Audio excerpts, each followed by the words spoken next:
So pleased to be here at NAPAC, and it is a pleasure and a blessing to call this meeting of the Mayor and Board of Aldermen for the City of Natchez to order. I would like at this time to invite everyone to please stand for our prayer provided today for us by Reverend Clifton Mark of Macedonia Missionary Baptist Church. And then following the prayer, we will have our pledge. Good morning to the mayor and everyone.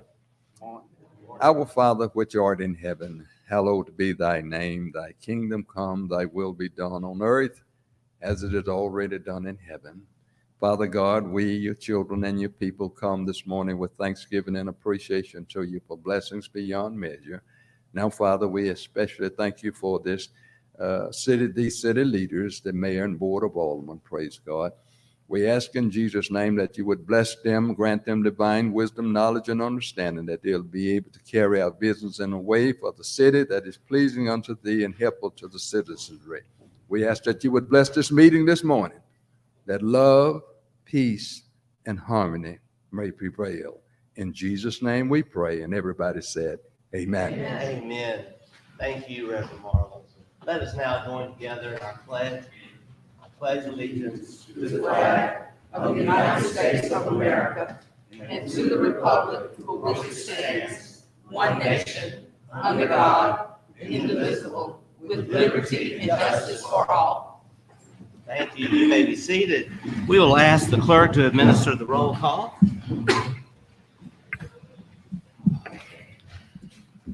Alderwoman Hall. Here. Alderman Frazier. Here. Alderwoman Smith. Alderwoman Smith. Alderwoman Irvin. Here. Alderman Davis. Here. And Alderman Maroney. Here. All accounted and present, Ms. Mayor. And let the record show that Alderwoman Smith is here.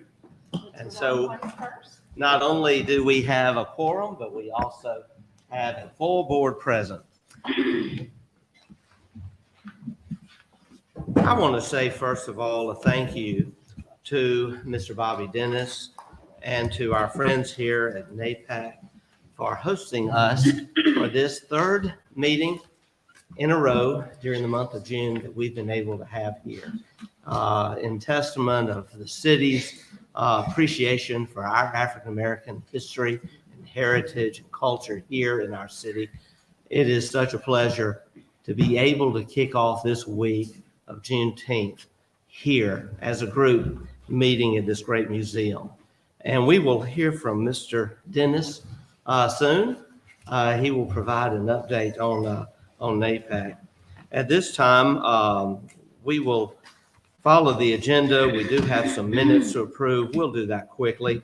Madam Clerk, I'll recognize you. You have minutes from the regular board meeting, May 9th.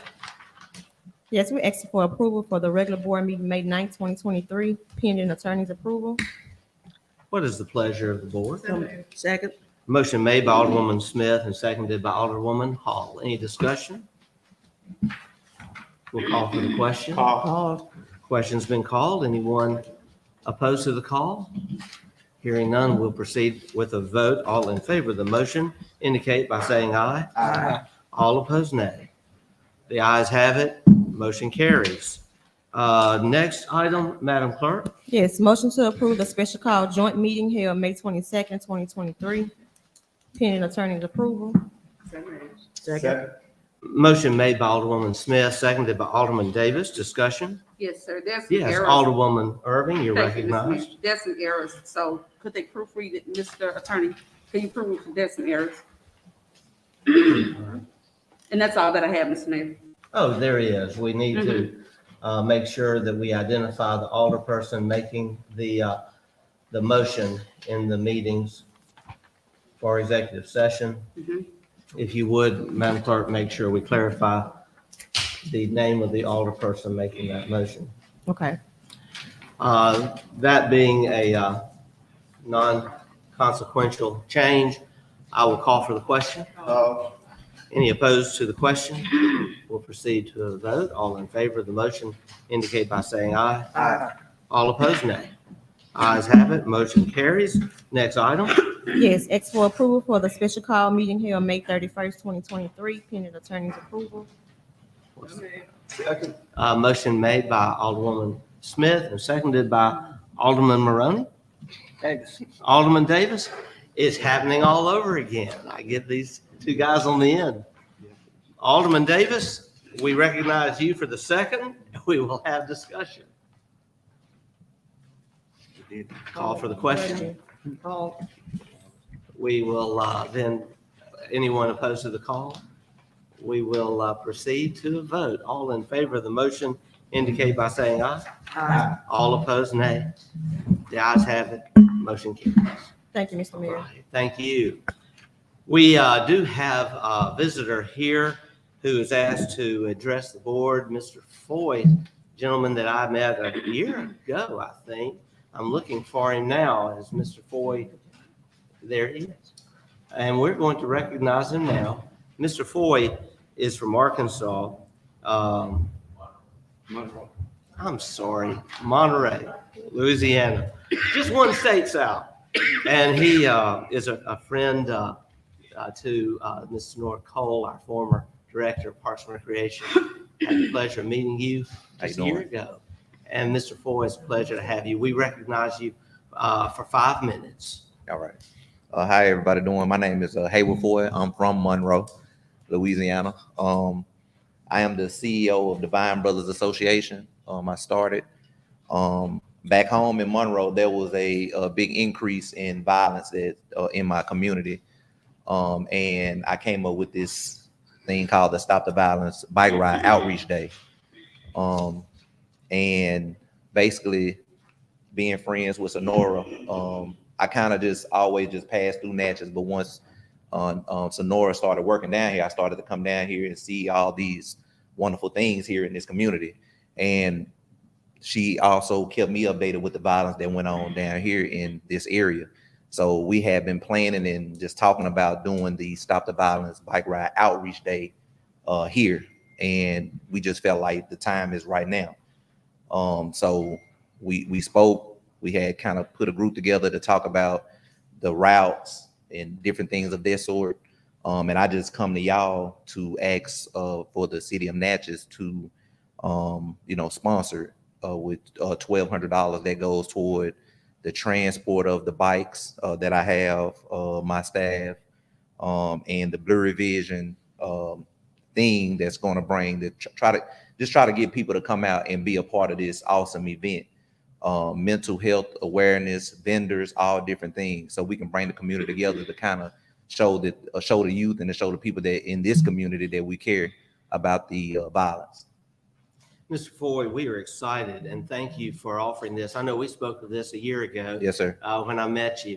I know we had set a date for sometime soon, and we were worried about time to raise funds and awareness of the event. Yes, sir. Is there a particular date that you have settled on? So it was June 24th, but since it's just upon us so quick, we wanted to kind of like push it to July 15th because we want everybody there. We don't want just people that's going to be able to be there, on this short notice. We kind of want everybody to be there. So July 15th is the date that we're kind of like pressing towards right now. Okay, I'm very excited about it. I think anything that we can do that's such a positive for our community and for Yes, our sir. youth, a great thing. Mr. Mayor, Yes, Alderman Frazier, I recognize you. I have a question. How many participants do you have in Monroe? Talking about like staff. Yeah, with the last event that you had in Monroe. Did you have one in Monroe? Oh, yes, sir. So this is actually this year was my third year doing it, and each year, the first year it started, I had like 150 attendees. The second year I had maybe about 200, and this year I had maybe about 250. And the first year it was more grown-ups than it was youth, but the second year and the third year it kind of reversed, where it was more youth there than it was grown-ups, and that's what we want. We want the youth there to hear the message and the people to kind of be involved in it with the community. So it's just growing each year in my community. Okay, I want to thank you because this is something that is badly needed all over the country. Yes, sir. We're dealing with a lot of youth violence and a lot of other events If it's all right, I would like to make a motion that we give this gentleman this donation of $1,200. Okay, a motion has been made by Alderman Frazier, seconded by Alderman Davis to support this with a city sponsorship of $1,200. And I would assume the date to be July 15th. Yes, sir. And I see our interim director nodding in agreement. All right, all right. All right, that's great, that's great. Well, discussion on the motion? Yes, one more. Yes, Alderman Frazier. Before we really, I just would like to say, I know, Mr. Attorney, it's good to see you back here. Is this gonna be just perfectly legal for us to do this? Because I think it is. Alderman Frazier is promoting health, welfare, and safety in our city. It's also bringing about highlighting opportunities and availability of resources in the city. So I think it will be fine. thank you, sir. Like I say, as I stated earlier, this is, it's not so also stop the violence for youth. This is also highlighting the city of Natchez that we are on point in trying to do things with our youth and our communities. Yes, Thank sir. you very much. All right. Thank you. you. Further discussion? Yes, Mr. Mayor. Yes, Alderwoman. I think it's a great idea as well, but I do know Mr. Jamal McCullough has had events with Stop the Violence, so what I was gonna say, the more the merrier, could you possibly partner looking into, because he does work with youth as well, that organization, and that is titled, when I saw that, I'm like, okay, so, Yes, ma'am. Certainly. yes, I'm just, the more the merrier, so Yes, that we ma'am. can merge partnership, Okay. it has that impact. Thank you. Certainly. Okay, all right, Invite him to the conversation. okay. Thank you. Any further discussion? Then we'll call for the question. Call. Any opposed to the call? In that case, we'll proceed to a vote. All in favor of the motion indicate by saying aye. Aye. All opposed, nay. The ayes have it. Motion carries. Thank you. Mr. Ford, thank you. Thank you. The next item on our agenda, we have actually a public hearing. And this is a public hearing put on the agenda by Frankie Legault, our planning department, for an application for Daniel Reed for Cornerstone Church, 321 Highway 61 South, a rezoning of the property from B2 General Business to SUD Special Use District for a charter school. I would like to entertain a motion to go into a public hearing for this purpose. Alderwoman Smith has made that Second. motion, seconded by Alderwoman Hall. Discussion on the motion. We'll call for the question. Call. Any opposed to the call? We'll proceed to vote. All in favor of the motion indicate by saying aye. Aye. All opposed, nay. The ayes have it. Motion carries. We stand now in a public hearing. Ms. Legault, you're recognized. The background of this property, the property is currently zoned B2, which is general business, and it's 20.7 acres in size. The applicant is requesting to rezone the parcel to allow the Cornerstone Church to rent the buildings for a charter school. The schools are only allowed in an SUD or special use district. The SUD district allows both schools and churches or religious assembly as permitted uses. The charter school intends to rent from the church for a period of 4 years. They will begin with kindergarten through second grade, and each year they will add an additional grade. So the second year they would add third grade onto that, then fourth grade, fifth grade. According to Chapter 9, Section 9.1.4 of the Natchez Development Code, to approve a zone change, the mayor and the board of aldermen should consider the following criteria: conformance with a comprehensive plan, otherwise that changes have occurred in the area since the plan and the zoning ordinance were adopted which warrant the requested zone. City utilities and sewer can accommodate the uses allowed in the zone. Allowable uses on the requested zone will not adversely affect the character of the area, negatively impact nearby properties and occupants, or result in a decrease of property values. There's a need for land within the city to be zoned in this classification, which is requested, or there was a mistake in the original zoning of the property. The comprehensive plan states proposed rezonings may be approved if the rezoning conforms to any of the following. The applicant's property falls on or adjacent to a district having the same classification, if the density is appropriate, if the parcel proposed for rezoning is at least 1/4 of an acre or 10,890 square feet in area. The proposed zoning is part of a minimum 8-acre tract that is being rezoned. So it does meet that requirement because it is 20.7 acres. The future land use plan, which is part of the comprehensive plan, indicates this property as to be public or quasi-public. The category includes a range of uses from government buildings and structures to churches to major public and private utilities. A school would be appropriate in this category. The property was zoned R1, single-family residential, while Trinity Episcopal School occupied the property. When the school was constructed beginning in 1969, schools were allowed in an R1 zoning district.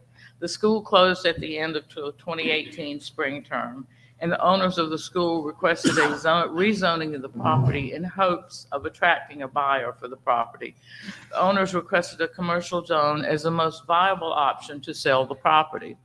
Due to concerns of the adjacent neighborhood to a B2 general business designation was requested, and that was approved on July 10th, 2018. There was a condition placed on the property that a 20-foot landscape buffer be maintained along the property line that was shared with the Woodhaven subdivision properties.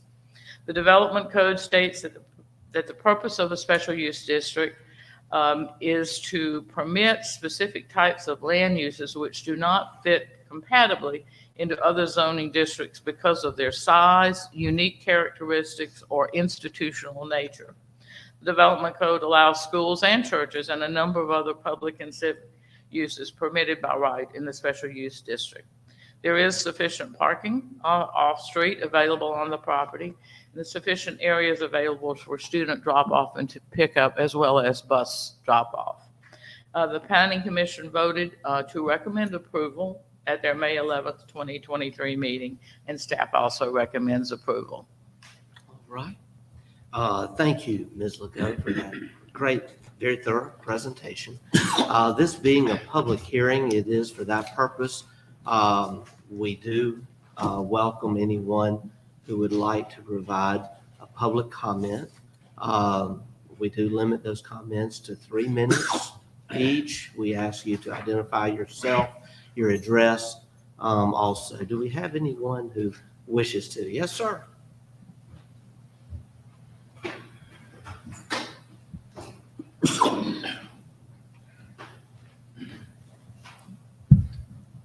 Thank you. Thank you. My name is Kenneth Jones. I live on Woodhaven Drive, directly behind the property we're discussing. And we moved in about 2.5 years ago when it was a church, basically, and they had discussed the rezoning. They had discussed the new zoning for the church, which we had no issues at all with. We were happy with that. Our property directly backs up to the tennis courts, which is part of the leased layout of the proposed charter school. And the tennis courts are no longer a tennis court because they've lowered the fences and they've taken down the nets. So basically, it's probably going to be used as a parking lot, which I would understand. However, that directly is 20 feet above my backyard. And I know this is me specifically, but there's also 4 properties that are affected by that, where there will possibly be people, carrying on, listening to music while waiting for their children to be picked up, discussions. There's going to be commercial trucks with supply deliveries for the school coming in and out. It's just going to change the whole nature of that end of the neighborhood. And that is a major concern for at least 4 residents in the neighborhood, myself included especially. Another concern is I was initially under the understanding that the recreational area would be the playground area on the other side of that school building.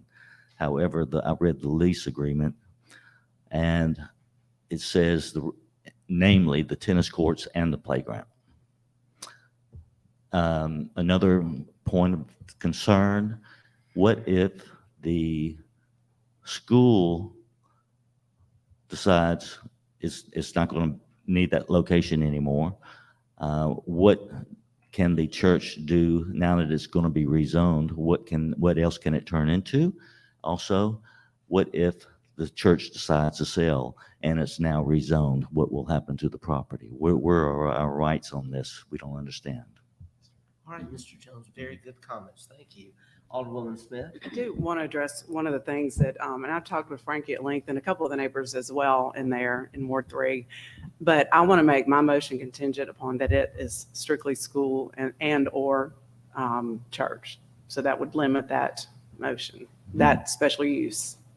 Okay. And then I know the city planner did say if something did down the road come up, it would still have to go in front of the planning commission again. Say that again. If another special use instance would come up, they would have to go in front of the planning commission again. I But understand. for this, we Okay. will limit it to school and church. Now, I don't know, I did not see the lease agreement. Was there any, when there was a K through 12, there was no parking lot back there, but it does say that tennis court will be a parking lot? No, or- it says it could be used, the recreational, it says in the lease agreement, I read it yesterday on the school's website, in their minutes, they have it posted. The recreational area, namely the playground and tennis courts, will be allowed for use. Is there anyone representing the school here? Is there any way we could address? I'm with the church. Oh, you're with the church. Do you have any thoughts on what the school's plan is for those areas? Come to the mic, We'll ask sir. you to come to the And- mic and identify yourself, Pastor. Thank you. Some of us know you, but for the record, please identify your name and address. My name is Daniel Reed, and I'm the pastor with Cornerstone Church, the property that is in question here. And I appreciate you, Mr. Jones. I know we've talked quite extensively before. But the area in question, I understand the concerns. For us, it is a 4-year window. It remodeled the building. It got things that were dilapidated and going down resurrected so that after they leave, it's ministry purposes for us. Regarding the tennis court, there is a low-hanging power line that a garbage truck cannot get down there. That is an issue. They've already realized that they're just going to have to walk further with deliveries down the steps into the school because the low-hanging power line does not allow access for bigger trucks to get back there. I do know that hole that he is speaking of, the tennis courts all the way up to the front, we had to mark off an area to say, you guys, this is going to be y'all's land to, keep up, mow, take care of. And so that was a defining line of area that we do not use. As far as parking, the plans right now are parking right up there by the school, which is a much shorter, next to the church, which is the main building in the middle is what we use for a church right now. And so that will be directly accommodating the quickest parking for them out of the rain rather than the long trot downhill. Will they perhaps have a dodgeball on the tennis court or something one day or what have you? Possibly so. I cannot say yes or no. I do know their interests are for fun days. With us, their interest is the football field because it provides a wide open area where kids are easily, seen in a broad area and can't get away very quickly. As far as a bus route, it is to loop from the right side of the center building and come around on the left and loop out. So it's not a downhill structure.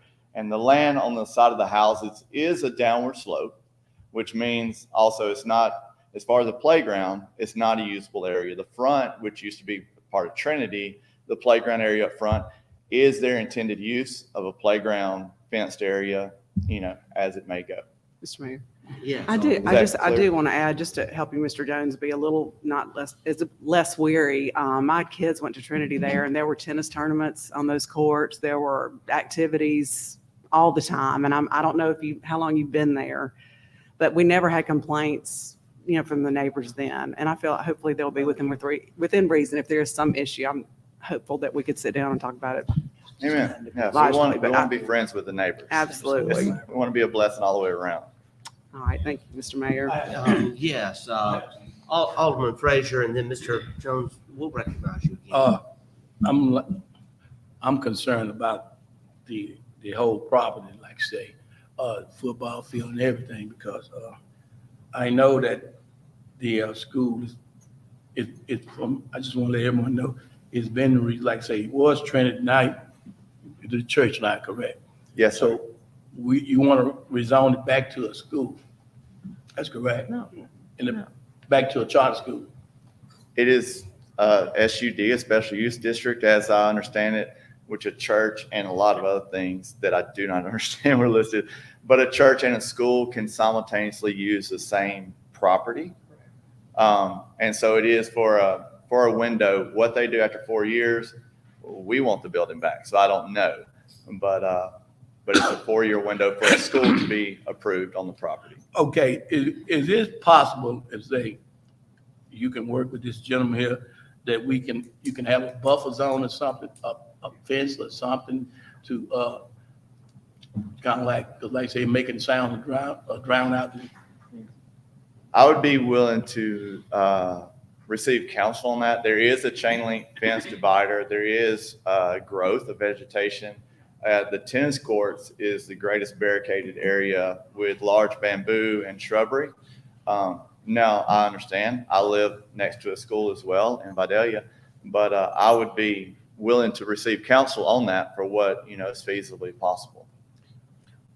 Mr. Mayor, Alderman Frazier still has the floor. Would you be acceptable to that or what? Mr. Jones? All right, thank you. There's probably going to be some solution for that. That was not my major concern. I am concerned about the fact that the hill right up to the tennis courts is 20 feet right over my yard, and during the winter time, foliage falls. It's not private. That is a concern because the tennis court fences are no longer there, so people, it would be used quite often for that. That is one concern. The other concern is I have no problem with a school combined with churches as it was with Trinity, a school and a church combined operation. However, a public school, even though it is a charter school, and I'm all for that, a public school will set different rules and regulations that they're allowed to have, namely busing and all that too, which is going to change the whole nature of the lease agreement, how the zoning is, I think. The busing part, y'all have, what kind of buses are they going to be? Short buses or what kind of bus? Because when you start dealing with that traffic, you got people coming out the neighborhood and you got people going in the neighborhood.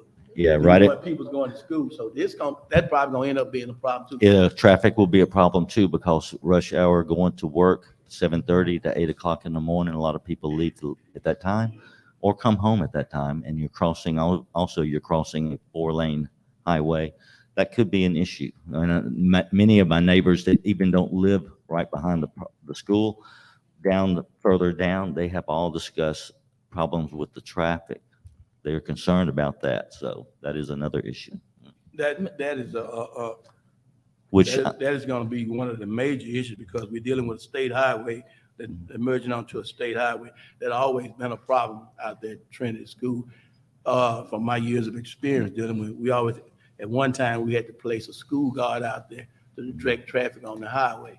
So that's one of the major concerns people in that neighborhood too. Like I say, if we can work out something with the gentleman, with you, sir, in dealing with your issue with the school and stuff, I would like for this board, we should come to some kind of solution that we can help you. Like I say, I know you concern everybody, not just you. I know everyone down in there is concerned because they're property owners about the school and stuff. So we'll work on that. Alderwoman Hall, you're recognized. yes, sir. The issue before us is rezoning this to a special use district. but there are buses that take children to school every day in this community, as well as Concordia Parish and other states in this country. Our issue is to whether or not we're going to approve the Planning Commission's approval of this property to be rezoned a special use district. Thank you, Mr. Mayor. Thank Oh, you, excuse me, Mr. Alderwoman. Mayor, but Thank you. also. Alderman Frazier, But you're also, recognized. I understand what she's saying, but our concern is dealing with the citizens in that neighborhood. We're talking about public schools and everything, I understand that, but we still had to be committed to the people in that neighborhood, the citizens in that neighborhood. Certainly. Thank you. Thank you, Alderman. Mr. Mayor, Yes, Alderwoman Hall. Trinity was a school for 54 years. We're only asking to be rezoned for a special use district today. All right, thank you, Alderwoman.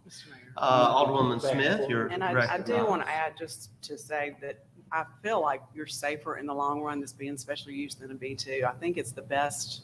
I think that we're very fortunate in a way that this is coming up because it does protect the property and the neighbors as well in the long run. And that Ms. Legault might want to add to that, but it is a good change in the zoning for that instead of being a B2.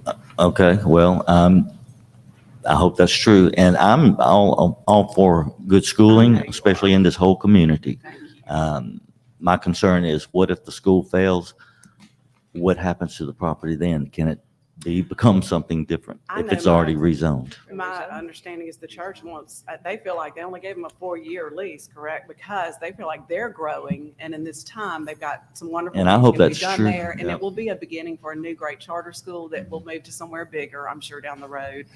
But it's 4 years and I'm very confident that we can work out any issues if they. Yeah, and I hope that is true. And I'm all for Cornerstone being there, and a school, if it's manageable like that. What if Cornerstone decides to sell?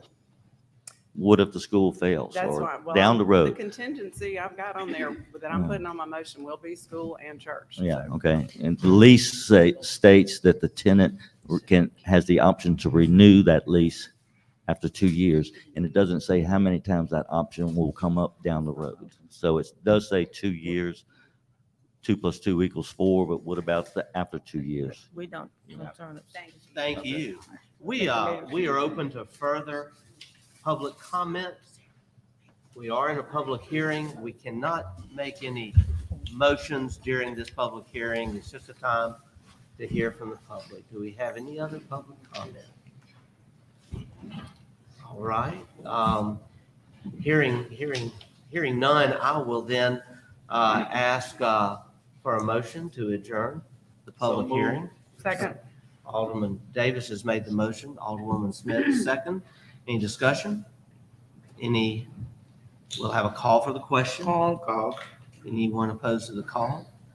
In that event, we'll proceed to a vote. All in favor of the motion indicate by saying aye. Aye. All opposed, nay. The ayes have it, motion carries. We're back in regular session.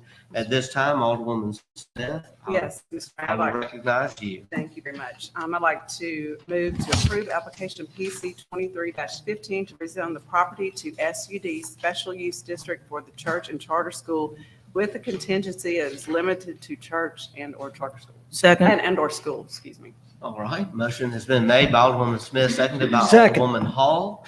We'll have discussion. Yes. Yes, Alderman Fraser. If that motion will also be stated for a period of 4 years, is that correct?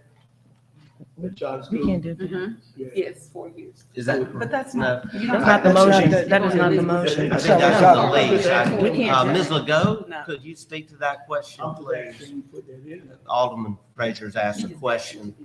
Alderman Fraser, if you'll repeat your question for Ms. Legault. I'm just asking, could we put that in the motion that this for a period of 4 years, we're approving it. The board is approving it. But according to the gentleman that the contract is no more than for 4 years, am I correct? It's a lease for the school. Charter school. We can't do that. That's between the church and the school. If we would, I'm sorry, we can't have the public hearing's over. We can't have any public comment. Ms. Legault, if you'll answer the question. That you can place any condition on a zone change that you wish to. However, you generally are not, generally don't put something on there, condition for a certain number of years. This condition that she is talking about is the use of the property. So, you know, The reason why Keep my motion I'm stating that, the reason why I Alderman say that, Fraser. Mr. Mayor, this is my reason for stating, it's for the concerns of the neighborhood, people in that area, neighborhood. I could be wrong, but that's my opinion. Thank you, Alderman Fraser. Further discussion? Further discussion? All right, we'll call for the question. Called. Question's been called. Anyone opposed to the call? We'll then proceed to a vote. On this matter, being that it is a zoning a change, we will have a roll call vote. Alderwoman Hall. Aye. Alderman Fraser. Alderwoman Smith. Aye. Alderwoman Irving. Aye. Alderman Davis. Aye. Alderman Maroney. Aye. The ayes have it. Motion carries. Thank you so much. And we do look forward to the church and the future school working with neighbors to make sure this is an amenable relationship and it moves forward in a positive manner. We will now move to city business, and we are grateful to have Kathleen Bond, who is the National Parks Superintendent for the Natchez National Historic Park, with a very nice update for us today. And it is appropriate that we have this update here at NAPAC during this week of Juneteenth. So Well- we're proud to see you today. Thank you, Ms. Bond. Mayor. It's an honor to be here with you at NAPAC today. I'm very happy to be here. I'm just going to bring a few updates, and I have a few images, and we'll go through those quickly, and then I'll be happy to take any questions that you have. It's been an exciting time since I was last with you. We have a lot going on, but a lot of it is behind the scenes. So that's why I wanted to give you a little peek into our world this morning. So I'm going to begin our updates with the Natchez Visitor Center. It's hard to imagine that it has been 3 years since the city donated this facility to the National Park Service. And you may not have seen a lot of changes on the outside, but there is a lot going on. Since the Park Service acquired the building, we have rehabilitated the entire roof, eliminated the leaks that have been ongoing for many years. We also kicked off earlier this year a replacement of the entire heating and cooling system inside the building. It is a rolling project. So the building itself is divided into two different structures. The structure on the left is the large lobby area. The part on the right is the two-story office wing. So we've started the air conditioning project in the office wing. I've been out of my office since February. I get to move back in around the 1st of September. Because not only are they replacing all the systems, they're replacing all the ductwork. So they're taking down ceilings, but it's going to make us ready for the next 25 years. Very excited about the project. But I also want to alert you that there will be a disruption of operations. And we're working with tenants in the building to find a good solution for everybody. Because when this project moves to that big lobby wing, it has to close because they're going to be pulling down ceilings. And so I have notified everybody. We expect that to happen around September 1st. We do think we'll be able to keep the public restrooms open during that time. But I'm working with the State Welcome Center and with our bookstore to find temporary housing. The good news is we're going to take our staff and the bookstore staff, and we expect to reopen the William Johnson House around the 1st of September. So I'll talk about that a little more in just a minute. The other really good news I have about this building is that we have applied for an internal grant with the National Park Service. It's called the Centennial Challenge Grant. And what we hope to do with that funding is to rehabilitate the lobby area. And I'm going to talk about that in detail in just a minute, but we will know in July. The last hoops that we have to jump through, which is approval of our facility plans, will happen in July. So I'll bring back another announcement. Can we go ahead? So the number one complaint about any place is the condition of the bathrooms. And so Mayor Dan, I'm bringing you the good news. We're going to rehabilitate these 25-year-old bathrooms with that grant. And not only that, we're going to reorient them because it was built with the State Welcome Center in mind. But what we're going to do is install a new curtain wall outside that bathroom entrance. And we're going to close the outside exterior. So you'll have to come into the building to access the restrooms. And that will make them more secure. It'll make it easier to keep them clean and just give us, I think, a better appearance of those things. Okay. The really good news is that our theater is in good condition. I mean, it's had use for 25 years, but the seats are great, the carpet's great. What we have to do is upgrade the technology in that. We'll be creating a new film. We're working on that now. And we want this to be a more flexible space so that we can have in-person programming in addition to just showing a movie in this space. So we'll be doing that with this new project. Okay, next. In the lobby itself, there are a couple of issues here that we're going to address with that other second grant. One is the brick flooring, which looks great. It looks like the downtown sidewalks, but it shifts and it creates trip hazards. And I'm speaking as somebody who has gone flying in there before. And so a new flooring will be part of our thing. And then there are the ticket counters themselves. And there are a couple of issues with them. One is a lot of the interior looks like it was designed in 1990. It's a lot of boxy, hard edges covered with Formica. And I think Natchez can do better than that in the 21st century. And it also looks like rental car counters. And visitors are often confused about which one they need to walk up to. So we want to work with a designer on a more organic design for visitors who come into this space. All right, next. And one of the last issues we're going to address with this grant is the fact that when you walk into the front door, it's more than 100 feet to get back to that retail space. And people who want to come off the boat, buses, they just want to, they're not buying tickets to anything. They just want to do a little shopping, maybe see a movie, and then go on their way. So we want to find a way to bring that experience closer to the front of the building. All right, next. And so now we're going to transition to the Forks of the Road, where we were 2 years ago on the first federal Juneteenth holiday. Again, the Forks of the Road to the visitor so far has not looked very different, but you're about to start seeing some changes. We have one more addition to make to our sign, and then we're going to install it. So I'll show you on the next image, which is a map, where it will go. But then the visitors will know not only that this is the Forks of the Road, but it is a part of the national park system. So it is nationally significant to our history. All right, next. So here is a map that gives you an update where we are with property acquisition. And I've told somebody earlier today that property acquisition is sometimes like watching paint dry. It takes a long, long time. But you can see here, the red circles indicate the 2 parcels that were donated by the city of Natchez in 2021. That's when we were all there celebrating together. In 2022, we made 1 acquisition, which is the house directly across Devereux Drive from that original parcel. We call it the O'Farrell House. It sits on O'Farrell Alley, and it is the site where R.H. Elam was located in the antebellum period. He was not a slave trader, but he leased land to all these other slave traders. So it's an important part of our story.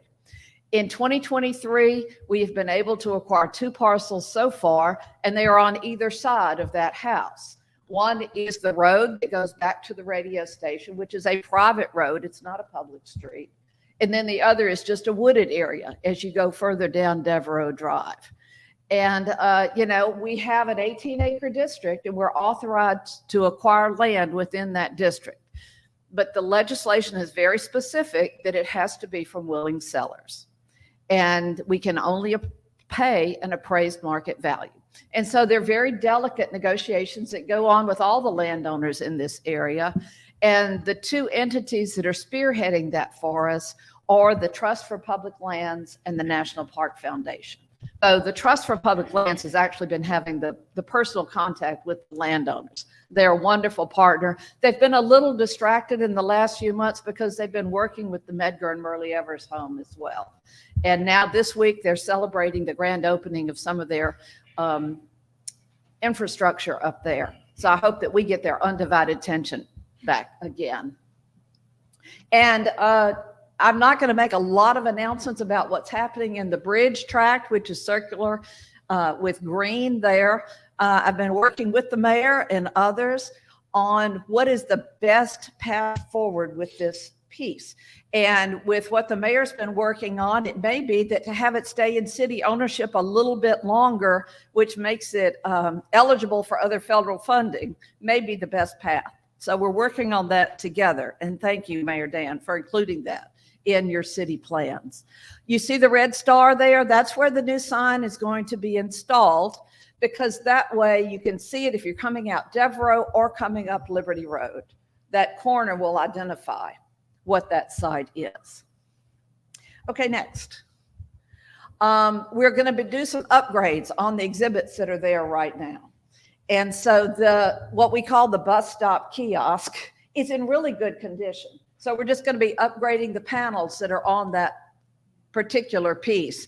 The other individual kiosks that are there were all created by Sir Boxley, and unfortunately they have deteriorated in the weather. So we're going to be coming up with other interpretive panels. We're working with some experts at our regional office to develop those and hope to have them installed by the end of the year, if possible. So visitors not only will be able to know that this is a part of the national park system, but they'll be able to have an upgraded interpretive experience there as well.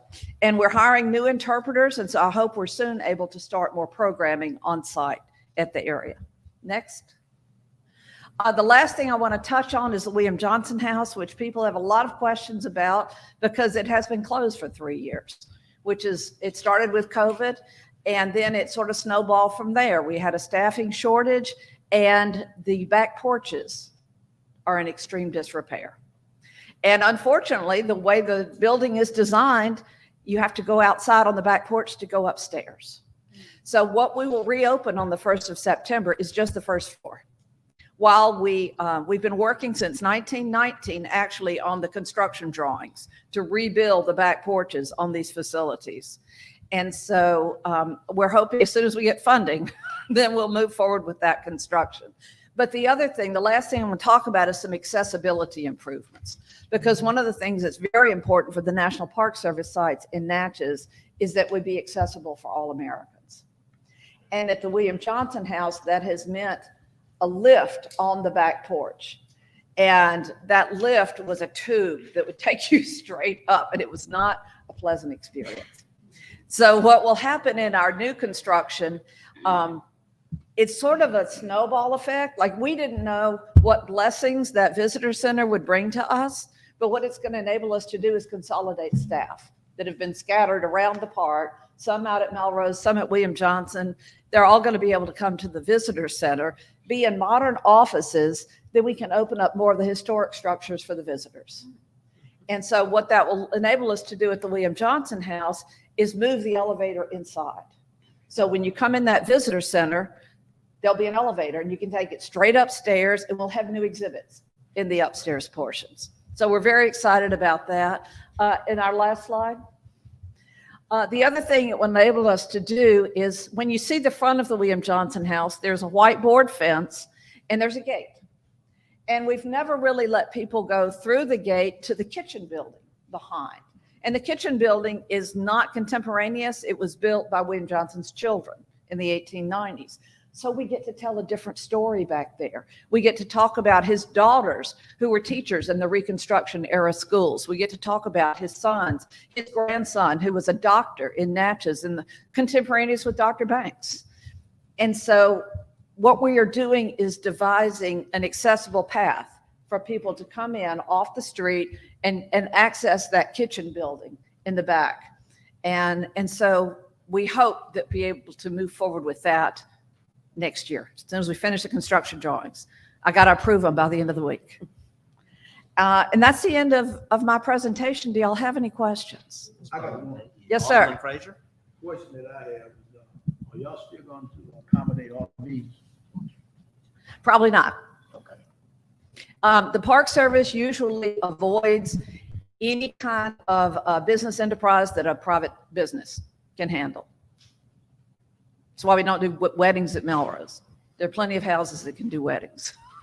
I was just talking, like people's coming in and use the job site. Yes, sir. All right. Just a great presentation. Yes, Thank you. great.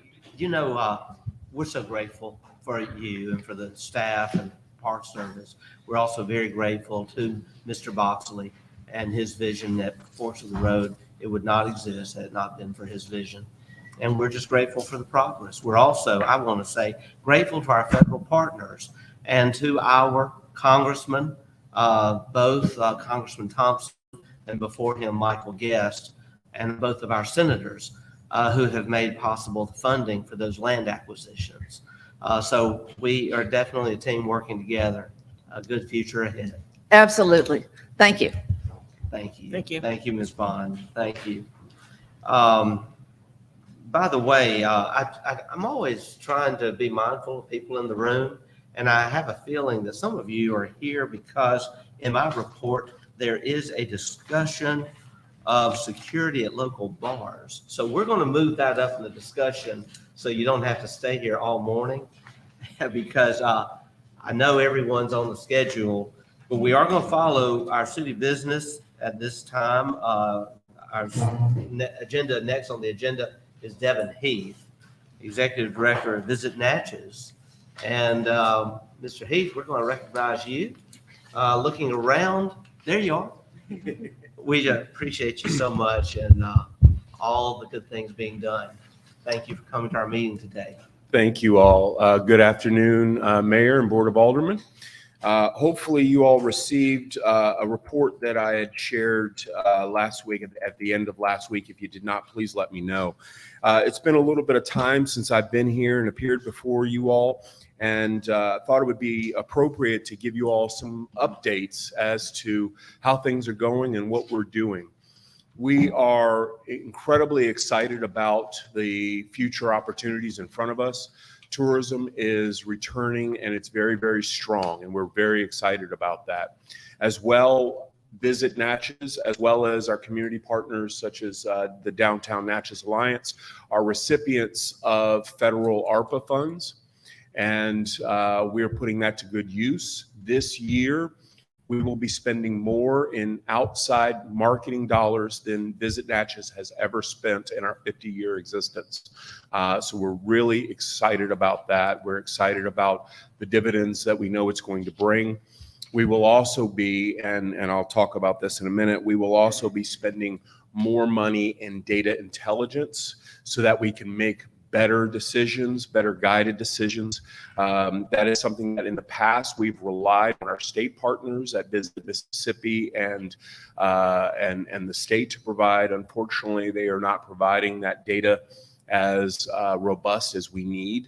And so we're going to be embarking on new data intelligence that will be able to help us identify not just who's coming here, but demographics about who's coming here, their buying decisions, where they're coming from, and where they're migrating while they're here. You can actually kind of track visitors while they're here. So really excited about that. I'm going to kind of zip through this quickly. If any of you have any questions, either now or later, my office is always open and my phone is always on, so feel free to reach out. But as I'd mentioned, travel has returned. Dustin, if you would, thank you. Travel's returned to pre-pandemic levels. We are now back to where we were in 2019 and before, so we're very excited about that. The actual impact that tourism is having in Natchez specifically is higher than it has been since 2015, prior to 2015. So we're very excited about that. We anticipate that will continue. We anticipate to have a stronger than normal summer season, even though summer's not our strongest. Thank you, Mississippi heat. But we are anticipating that it will be stronger than normal and the fall will continue to be strong. International travel is back. I have to be honest, when I was first coming to Mississippi and folks were telling me that international travelers were really coming to Natchez in droves, I was a little hesitant because I hadn't seen it because I came here during COVID. But about every other visitor that comes in to visit Natchez's office is of a foreign country, and we're having to quickly brush up on our French, on our Spanish, on our Italian and German languages. So we're really excited about that. The COVID travel restrictions are now fully eliminated, and that applies to foreign travelers. They no longer have to be vaccinated. They no longer have to have masks. While we still hope that folks do, those are no longer requirements for travel. Interest in Natchez as a destination is growing significantly. And that's not just while we like to toot our own horns and visit Natchez. That is in part due to us, but that's in part due to just the overwhelming excitement about the city of Natchez. Natchez, as we all know, has so much to offer, and people are starting to wake up to it. This year alone, Natchez has been featured in more than 20 articles, some of which I've shared with you all, including 6 best of. And these are national publications that are featuring Natchez as the best of in your state, the best brewery, the best small town, and so forth in your state. So we're really thrilled for that, and then we actually have a few more planned for the rest of the year. Conferences are returning to pre-pandemic levels. Thankful for our partners over at the Convention Center, working closely with them. They have a full slate scheduled, and it's wonderful conversations to have with Mr. Tipton and his team to be able to say, well, unfortunately, these dates aren't available, but maybe we could look at some other dates for this conference. So that's a wonderful challenge to have.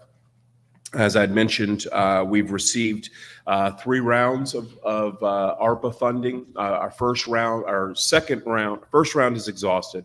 Our second round is underway, and we anticipate receiving a 3rd round here very shortly. And for the remainder of the year, we are planning on a few major initiatives. Phase 2 of the website, hopefully you all saw the very first website version of the new website that was rolled out on January 30th. Have received a lot of positive feedback about that, and we anticipate that phase 2 will be completed by the end of the summer. Will also be some exciting changes to that. Many of you all in this room were part of community videos and photography that we had taken, and we appreciate everyone supporting that. We will be rolling out new content with those videos and photography by the end of the summer to use in digital campaigns, social media, and videos. We're targeting new campaigns to target markets. We are targeting specific destinations around the country, designated market areas, what we refer to as DMAs, and targeting them very specifically because of the value that those travelers represent to Natchez. They have historically been very strong travelers for Natchez. They spend a lot of money into our destination, and we've had a lot of success. We're also targeting, through the ARPA funds, we're targeting some markets that we have not necessarily had a lot of success with, but we understand that we will and believe that we have a lot of upside to be able to grow some market segmentation there, as well as segment groups. We are targeting specific segment groups that we haven't targeted in the past, and they're underrepresented here in Natchez. And we believe that once they find out about us, they will be even more enthused about Natchez and coming to visit. And as I'd mentioned, we will be rolling out new data reporting, new visitation information to be able to understand better who our visitors are, why they're coming, what our marketing efforts are, the impact that they're having on those visitors. So that way we'll be able to better hone our future messaging and our future marketing efforts specifically for them. I don't necessarily want to go through any of all of the other slides, I should say, but if there is anything in particular that you would like to hear more about, I'd be happy to answer any questions or elaborate on anything either now or later. Mr. Heath, I want to just point out 344 million year-to-date impressions, and that's just this fiscal year. And that's just this fiscal year, And yes. that is tremendous. And also, I just want to say I'm so grateful to hear the historic amounts of money you're putting into marketing. That definitely, I know will pay off. We get so many comments and compliments about your team and about Natchez as a whole. It's just a real blessing to be in this historic city and experience the time we're experiencing now. Thank you. And a lot of, thank you for mentioning that. My team has worked really, really hard. The kudos certainly belongs to them because they work very hard day in and day out. And, we certainly couldn't do this without their hard work and the support of our board. I also want to say that we've had some encouraging meetings lately about more partnership between the city and Visit Natchez. Wonderful. And something that's good for the public to understand is that Visit Natchez is the official arm for tourism to the city and is funded by taxes generated through tourism here. We are so glad to be having this opportunity to work together and looking at ways in the very near future that we can announce some exciting endeavors. Fantastic. We'll let people kind of hang on that. Any discussion, any comments from the board? Mr. Mayor, Yes, Alderwoman. Hall. thank you, Mr. Heath, for all you and your staff are doing to market Natchez. Obviously, it's working, what you're doing. Thank You've been you. featured in 20 different articles. Thank So you. it's amazing. And that attributes also to what we are doing as a board in Natchez. Absolutely. Thank you. All right. Thank you so much. Thank you. And I will say, just as a footnote, Natchez Film Office, we're grateful for the movies. And I do understand that contrary to some rumor in the community that Natchez is no longer going to be seeing so many movies, we actually have a major movie coming just within the next couple weeks. 2 major movies coming. Well, I'm speaking of one that starts in 2 weeks. There's another one coming after that one. And there's a small one, a French documentary we're actually working on that will be here next week as well. So we work with productions big and small. And we have a documentary maker here right now. Susanna Herbert from Memphis and her team also doing a documentary on Natchez. So yes, and had a great visit with John Norris just yesterday. He and Tate Taylor continue to be so excited about Natchez and about their future here and the future of Crooked Letter. We don't count it any small thing that we actually have a Hollywood studio right here in Natchez, and we have stages here in Natchez, and we even have people looking into bringing more. So it's all good. Wonderful. Thank you. Thank you. Thank you, Mr. Heath. The next one up is Walter Tipton. And we're so glad to see Mr. Tipton here. Ron, the Convention Center team, doing a great job. Hosted a lot of happy firefighters here just a couple of weeks ago. And I understand more major conferences on the way. Mr. Tipton, you have the floor. Thank you, Mr. Mayor and Board. Thank you for a few minutes. I know you have a very full agenda. I just want to recognize Ryan Richardson, our event coordinator, and Creighton McCall, and they're going to hand out a little handout. But we have an item that we would like to purchase in order to help us maintain the floors at the convention center. This is a scrubber. It will allow us to scrub down to the grout in the floors in the pre-function area. It's about a 7,000 square foot area. We've been mopping it for 22 years. It was designed to be mopped, but in order to really deep clean it, we need this piece of equipment. We've seen a demonstration. Creighton is the guy that would be operating it. And we've looked for a long time to have a piece of equipment that is not too big and yet does the job that we need for our floors. This uses a peroxide compound, so it'll also help to sanitize that floor. We've gotten quotes before from outside people to do this, and they could be as much as $1 a square foot, which would be $7,000 just to clean it one time. If we get this machine, we can clean it often and keep it clean. So that's our proposal, and we'd love to have you authorize that. Mr. Mayor, Yes, Alderwoman Hall. I move the Second. board approve the X Scrub Pro piece of equipment and its accessories from Mr. Tipton and the Natchez Convention Center. Second, All Mr. right. Mayor. All right, motion made by Alderwoman Hall, seconded by Alderwoman Irving. We'll have discussion. I have one question. We will probably be changing out some flooring during our soon-to-happen renovation. The $3 million renovation is coming. Will this machine be compatible with any new flooring? Well, yes, no doubt this machine is versatile, and I'm sure it will be used at the Civic Center also, and those are definitely going to be tile floors. So, yes. It is a large expenditure. I want to ask, is there an anticipated savings in manpower?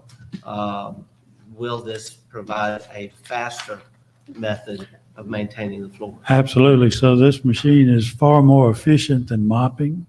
And currently we have two ladies, Mary and Amanda, who are just today mopping that floor. And once we have this machine, Creighton will be able to deep clean it, which will make it a whole lot easier to maintain. All right, thank you. Further discussion? Mr. Mayor, Alderwoman Hall. I'd also like to thank Mr. Tipton and his staff for all of the conventions that are being brought into Natchez. And just last few weeks, we had the Firefighters Association and the Fire Chiefs Association here. Thank you. Thank you. Mr. Mayor, Alderwoman Irving. I was just going to inquire, you said new flooring. Do you know what kind of flooring we'll be replacing? We will have those specs very soon, I believe. But I believe they'll definitely be Well, comparable. and I'm just asking because if you had an idea and you're wanting to purchase this, I think you said that it would accommodate. I believe so. I just Okay. want to make sure that question is asked, Okay. because we definitely will have some new flooring coming. Any further questions? Yes, Second. Mr. Callaway has a question, and then our point. No fun, Mr. Tipton, the lawyer question. How much does this cost? This machine's around 44, well, I got the exact number. Is it under $5,000? Yes, Yes, it definitely is. under 5,000. Only requires a purchase authorization. Just want to make sure. Yes, sir. Okay, so it is under 5,000. Yes, sir. $4,414.94. All right, I thought I heard 7, and I was questioning that. Further discussion? Call for the question. Question has been called. Anyone opposed to the call? We'll proceed then to a vote. All in favor of the motion indicate by saying aye. Aye. All opposed, nay. The ayes have it. Motion carries. Thank you very much. Thank you so much. And next up is our host, Mr. Bobby Dennis. Mr. Dennis, we always look forward to this time every year to receive an update from you. And we're so grateful to be here at NAPAC. Why, thank you, Mr. Thank you. Mayor and board, and also the citizens of Natchez. You know, I feel kind of strange coming up behind Devin and Mr. Tipton, who are some of the greater leaders in the visitors community here in Natchez. Well, I must say, over the past 3 years, the growth of visitors into this museum and coming into the city discussing the African American way of life has grown tremendously. and we're seeing positive growth. I gave each alderman a list or a status of trends from 2021 through 2023. And from that point on, we're seeing even look like it's roughly stating on a half. In 2021, we had 1,583 visitors from a 100-mile radius of Natchez. 2022, 2,708 visitors. So far, of 5 months of just this year, 1,609 visitors. That's putting on a trend of doubling each year. With boat visitors, it's similar the same way, but with that boat, we having trouble because of last year or earlier this year, you had river slow down. Everything slows down, but the trend is still going up. 2021, 1,247 visitors. 2022, 2,614 visitors. 5 months of this year, 1,117. Still on a upward trend. And one thing that David mentioned earlier in his thing about the French visitors,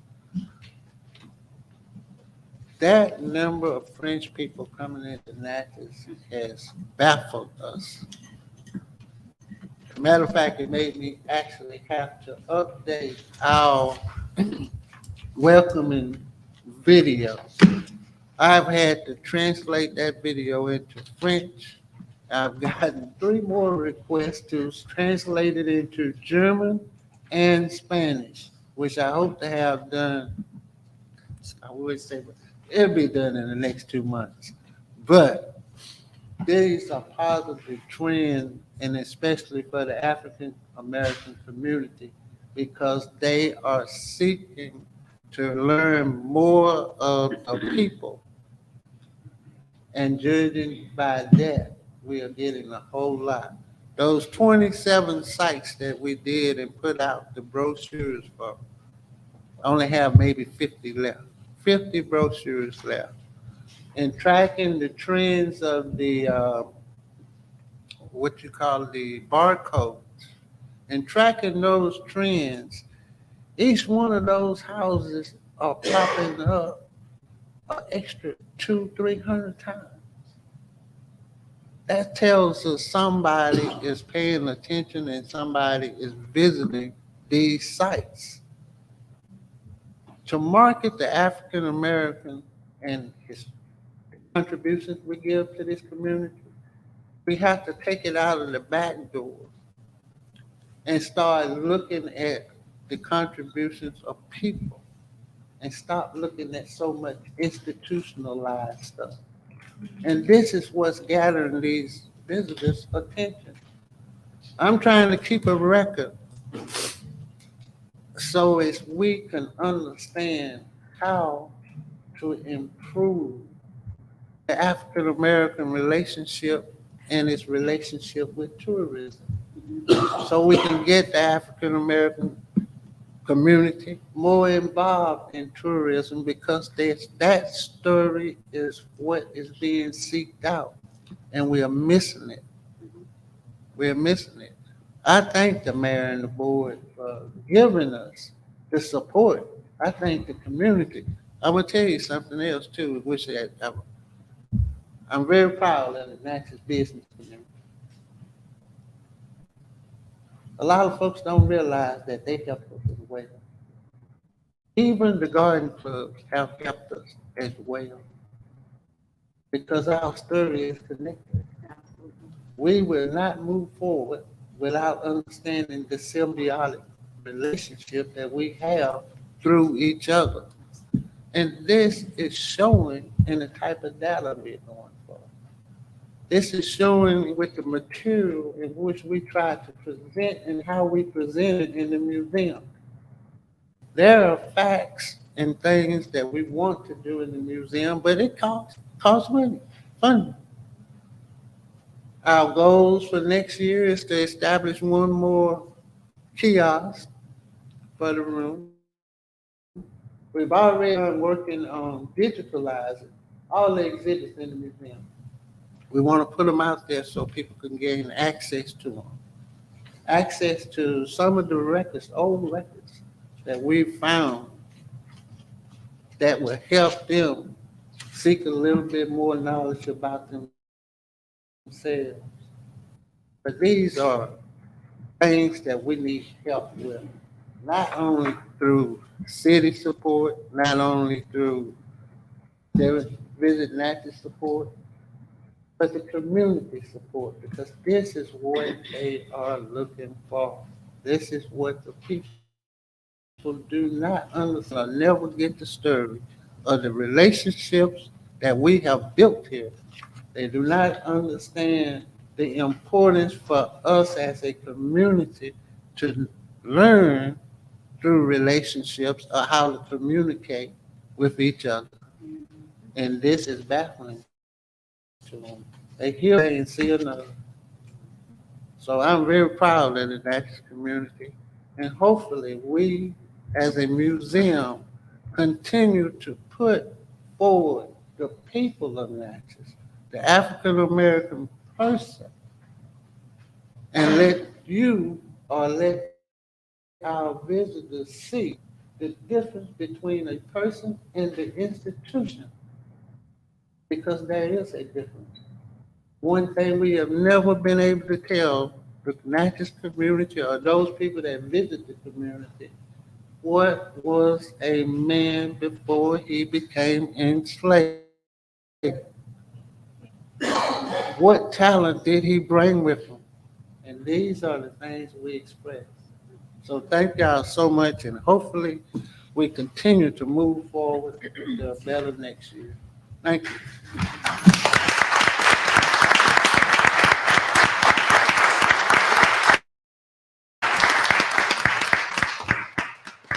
Thank you, Mr. Dennis. You do so much, and the founders. I want to also make this announcement that for the third year in a row, during Juneteenth week, we will have our event. We call it Kickback at NAPAC, and it will be held this Thursday, starting at 6 p.m. We will have refreshments, we'll have song, we'll have some presentations, and I believe a featured speaker will be Ms. Flora Terrell, speaking on behalf of the founders of NAPAC. And you know, that event does require some sponsorship from the city each year. And we love to see people come here and have a good time. And so to help with those expenses that NAPAC will be bearing, I'd like to present to the board now just a request for a $750 appropriation to NAPAC to assist with sponsoring that and hosting that NAPAC event. Alderwoman Hall has made that motion, and Alderman Davis has seconded that motion. Any discussion on the motion? We'll call for the question. Anyone opposed to the call? We will proceed then to a vote. All in favor of the motion indicate by saying aye. Aye. All opposed, nay. The ayes have it, the motion carries. And we look forward to seeing everyone here at 6 o'clock Thursday evening for our kickback at NAPAC. Reverend Marvel, you're nodding your head. I think you enjoyed it last year, didn't you? We all enjoyed it. I tell you, it's hard to beat last year, but we'll try. We'll try. We also, I know we're going to depart from the just for a moment, because there are a number of people here. I know that they're here because I put on my report a discussion of security at local bars. I want to just explain why that's there. And I do need to say this is not a public hearing, and our rules don't allow any public discourse unless it's already been put on the agenda and as a public hearing or as a visitor. So we won't be able to have much in the way of public discussion, but I just want to say this.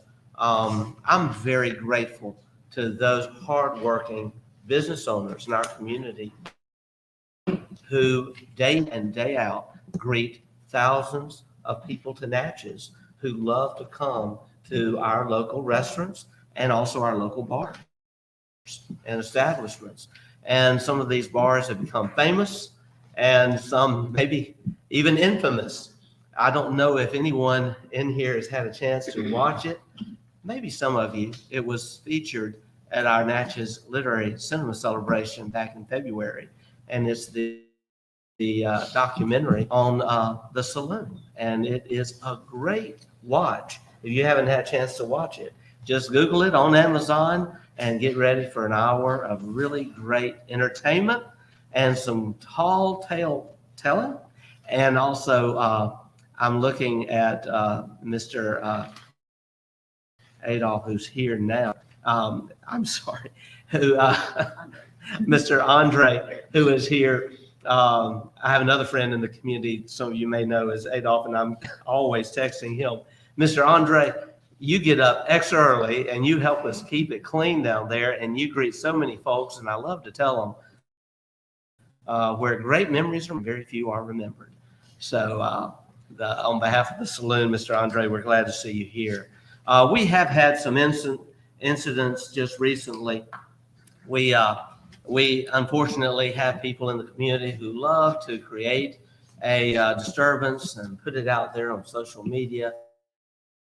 And I don't know, people are thinking this is their way to stardom. In my generation, that is absolutely the way to shine. And anyone who would think that it's entertaining to create a brawl or to record a brawl and then share it on social media, hoping it can go viral, I think that absolutely is shameful. And anyone engaging in such activity, whether you're the one doing the brawling or you doing the filming and the sharing, I think you should be ashamed of yourself. That has been happening in Natchez some. It's happening all across our country. We understand that there are even situations where people bait situations, bait law enforcement, bait bar owners and other business owners just so that they can create something that's negative and viral because they want it to go out there. Well, we want to make sure that we're working to prevent that from happening. I see a local business owner right now who was a victim of this kind of practice just a couple of weeks ago, and I want to applaud him for bringing charges against those who were responsible. And I think that was the responsible thing to do. I also see a number of business owners here who sat down with us just a month ago at the police department. And Chief Green, I thank you for your leadership. We actually had a meeting just a month ago after an incident at another establishment here. Sadly, the very violent incident that occurred on the evening of Friday, May 5th, in a parking lot where a local establishment is located. The establishment had just closed. It didn't even happen in that establishment, but it happened in the parking lot. And our police very quickly solved that crime, but still 2 young lives were lost. I want to say that meeting that we had about a month ago was very productive, and we have asked the local bar owners, and they've all agreed to cooperate in improving security, and improving cameras, and having cameras synced to our city system, and also improving lighting in the parking lots to LED, also establishing policies against loitering, and giving in writing permission to our police department to enforce those policies. Parking lots and bars don't really go together as hangout spots or loitering spots. That's just asking for trouble. And so we really encourage all who have bars, these establishments, to make sure you provide in writing permission to our police department, and that you also post your property against loitering. It should not be happening. Also, I want to say this. We have reopened the conversation of allowing police officers who work for the city of Natchez to also moonlight in uniform and provide service at local bars. We have consulted with an attorney who advises our city on behalf of the Mississippi Municipal League. He has provided information to us that we are reviewing now, and actually had a visit with him just this weekend. We were both in attendance at a meeting of mayors, and he and I have it aside. And I'm very grateful to Todd Butler for helping us with this. We, a year ago, did pass an ordinance that does allow our officers to moonlight. But what we have not done is actually put the agreements in place that have signed. There have to be waivers of liability that have to be, in place. And so we've got to get that done. And I'm hopeful that we can get that done very soon. And so Mr. Todd Butler has offered his services to assist our attorneys in working on this matter, our city attorney, and also Scott Slover, who has been our interim attorney for the last month, has offered his assistance. We also are working with our local power company, Entergy, on a proposal that could improve lighting in our neighborhoods all across a major portion of our city. And we are talking about a change to LED lighting, going from the traditional lighting. We may be able to present a proposal on this by next month that would create great improvements to certain areas of our city. Not sure that we can do the whole city at once. We may have to do this in phases, 1/3 or 1/2 this year, and then perhaps the next year, but we want to do that. And we also are working on a plan to improve the number and increase the number of cameras in our community. As you know, over the years, we've put up a lot of cameras. We've also had great cooperation with the sheriff, and I want to thank the sheriff, Travis Patton, and his department. They provide great help to us. But we want to get more cameras up, and it's our goal that we will, by the end of this year, have a good many more cameras up, even more than we do now. I want to say this. I think we should be very careful in targeting any businesses in Natchez with negativity and saying that businesses are a source of the problem. Actually, businesses what keep our tourism engine going. And we would not be here if it weren't for our tourism partners. And that includes our restaurants, our bars, our store owners, our everything from the tour operators, be it the hop on, hop off, or the carriages. I know I'm leaving a lot out. But I want to say this, that my door is open, and if we need to have another meeting with the bar owners to discuss some of these things that we just mentioned, I'd be happy to do it. Also, I think at that meeting, I gave all the bar owners my cell phone number. I hope you have it. Some of you have been reaching out. If you don't have it, make sure you get it, because I'm there to help you.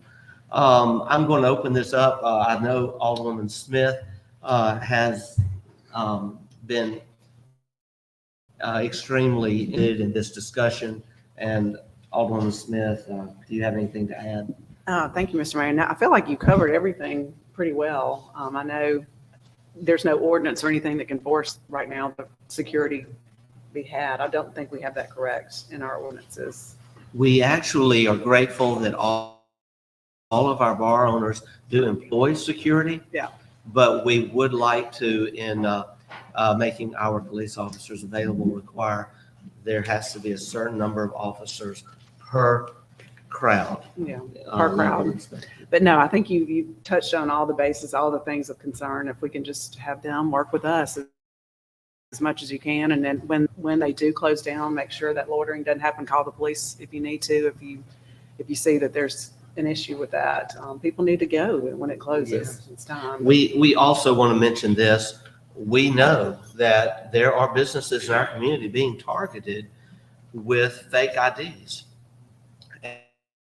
And it's hard, to enforce that. But I would say this, if any business owner, we want to make sure that, our bars are following the law. And this is all, I know they do, because their very livelihood depends on it because of the ABC provisions through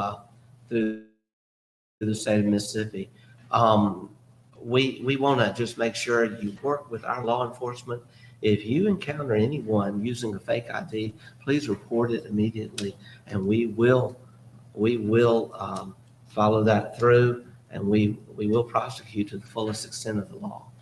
I just want to add one thing. I do think with this day and time, with the de-escalating the skills that our police officers have been trained on, I mean, I think that's such a positive thing to have It is. in a bar when you be, because we all know, we see it every day. People have very short tempers these days. And so having those skills in there can help squash a situation quickly. I think it's a good thing. Yes, yes. Thank you, sir.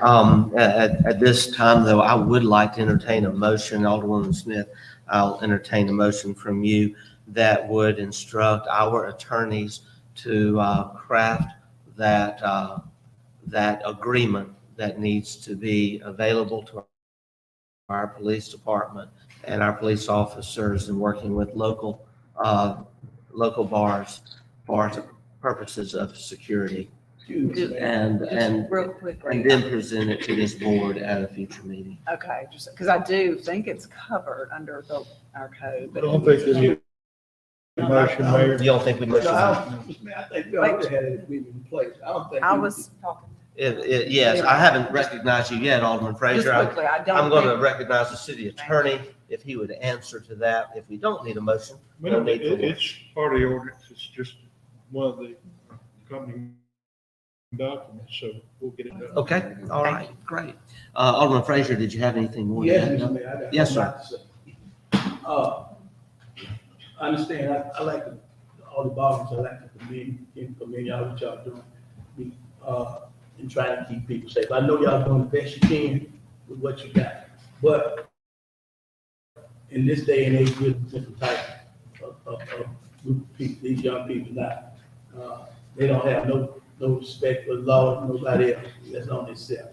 As the mayor stated earlier, there's a lot been posted on Facebook and stuff, and when you look at it, it's like, it's just a black eye to the community, black eye to the nation. But our police officers are not only here, they're understaffed, and we need to support them ourselves. Because like I say, this situation in dealing with people in the community is getting worse and worse.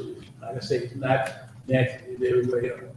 These kids now are so smart that they can figure out any kind of way of getting these drugs and doing what they want to do. So, gentlemen, like I said, your security, they got to be on guard. The police officers themselves. Now, in the old school, always we used to do it. The police officers get out the car and walk in the club and just walk through and see who all in there. Like the mayor said, if the police officers go in and see somebody on the age, say, let me see your ID. If the person didn't show me that ID, if that person is underage, I went to the bar and I said, you close your door. Y'all ain't checking ID. This place is closed. See, that was the old way, but like I say, it's still ways that you can do things and keep these youngs out. Now, it's not just the bar, they're gathering all over town and vacant parking lots and everything else, man. So then they're going to the club.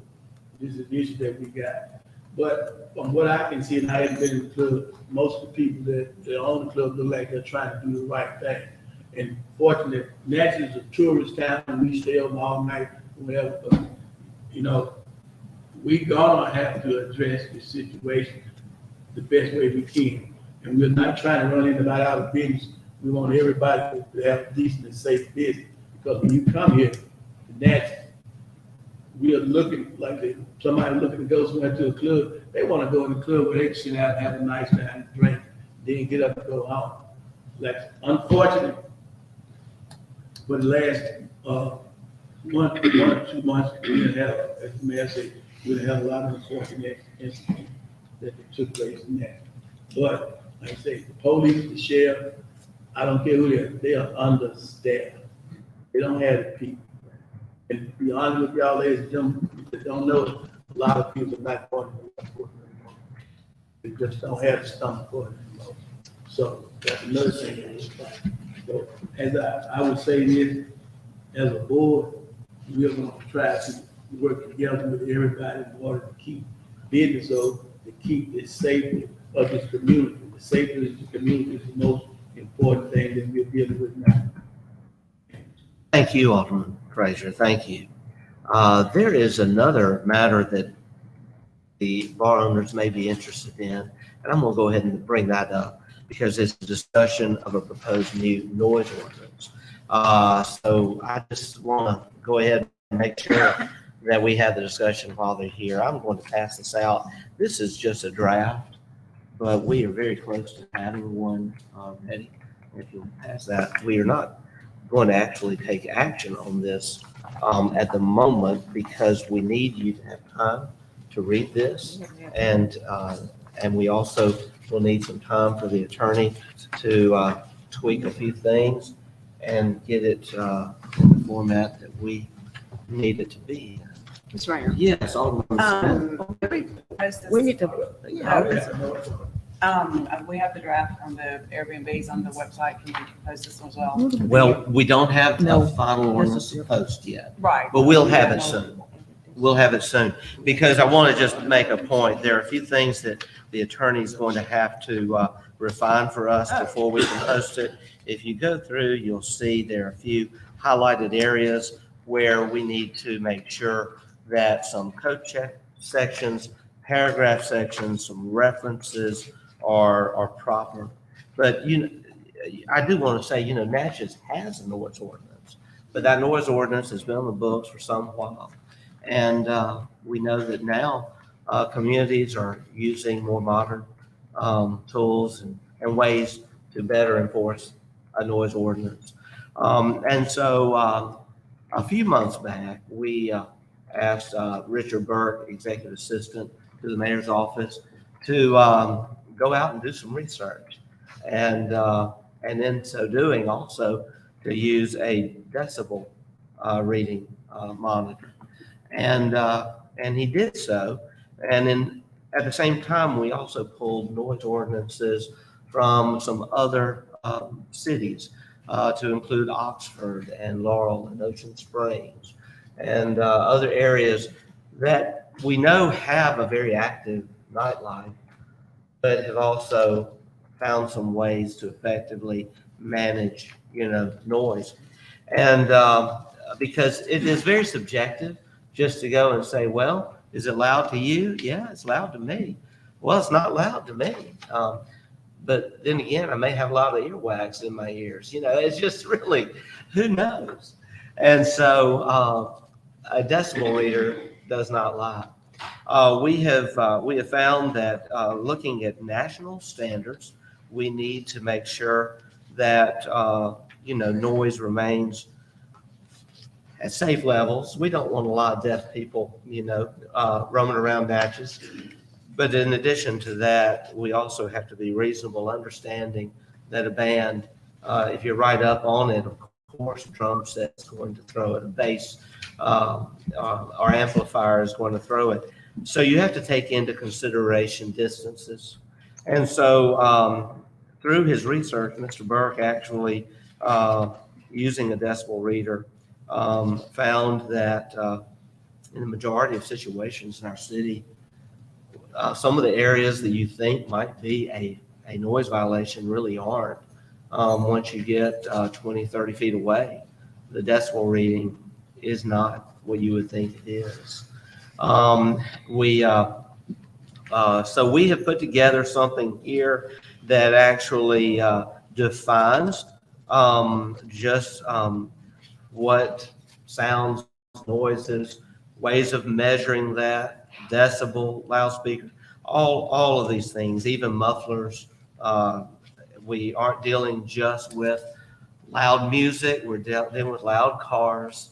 And we're very aware that we have situations where I just don't understand anyone who wants to ride in a car without a muffler or a crazy pipe that just makes the sound even louder.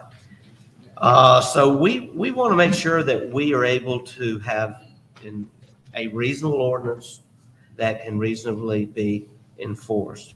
One of the interesting things here is that you'll see, and there's a lot to it, but when it comes to outdoor entertainment, it also provides some reasonable hours.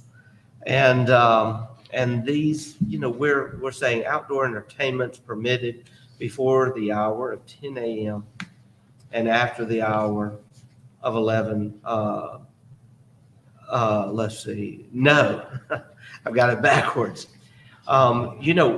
Inside, there are very few restrictions as long as you're not able to hear it above 65 decibels outside or 70 decibels outside, measuring 70 feet from the building facade.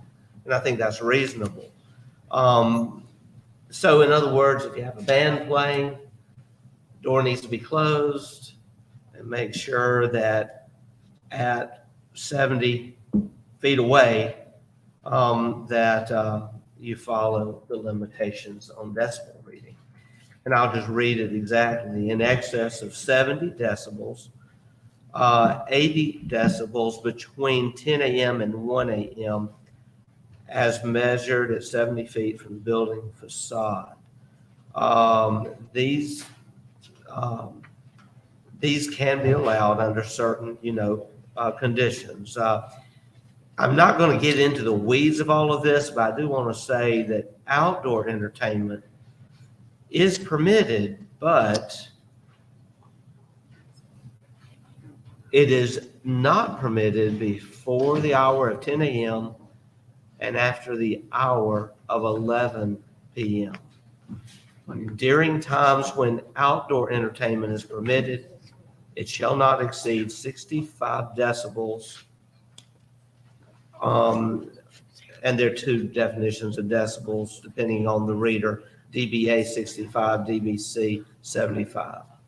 Outdoor entertainment in a residential district or on property abutting a residential district is regulated in section 19.8, and that provides some regulations in residential areas, providing a restriction on decibels and actually limiting where any outdoor music has to end.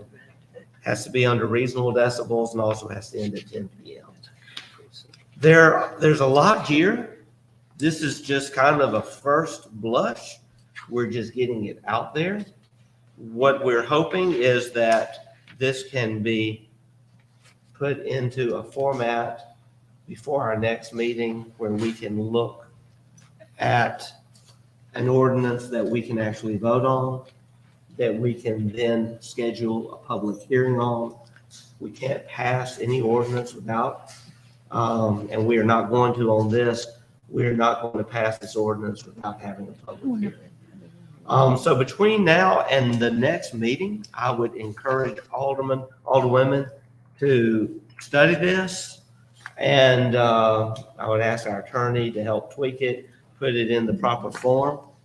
In our next meeting, we can vote to schedule a public hearing, and then we can post it on our website for everyone to review. Mr. Mayor, Yes, I'll Alderwoman also Hall. encourage our ordinance committee members to look at this as well and get back with me any concerns or questions. Great. We aren't going to put this out in the public yet until the alderwomen have had a chance to review it. We wouldn't want to put anything out there and get people all upset about one thing or another. It is really not going to happen. We need to see what the aldermen think and our attorney think. Is that reasonable? Mr. Mayor, right? Yes, Alderman Frazier. I was listening to read that about the time, under the old ordinance, in the event, should be over at 10 o'clock. I see where you put 11 o'clock. Under the, here's my other concern, is that we're talking about desert, are we gonna have a machine measure the desert of an event?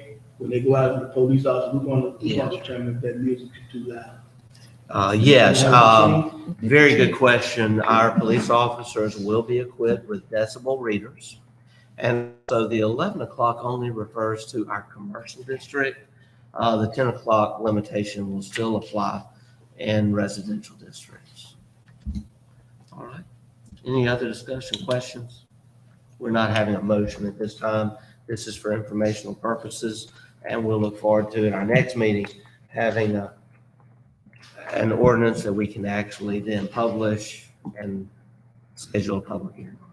Yes, Alderman I want to Smith. just bring up one quick thing. I was going to do in my report, which I won't have a report then, but, and Alderman Frazier did refer to or allude to the fact that, we are low in our staffing in the police force. But one of the things that we've discussed in a recent meeting when we discussed all of this is,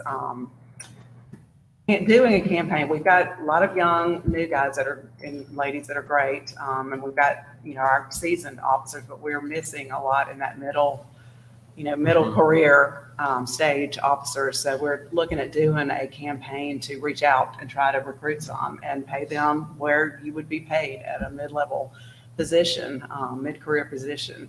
And we know that there are a lot of police officers who might gladly get out of large cities and get to a smaller city where police are really appreciated. And I'm not saying they're not everywhere else, but I think that we've never wanted to defund our police or do anything extreme. We regard our police officers very well, and we appreciate all that we do. I think I can speak for most everybody in our community.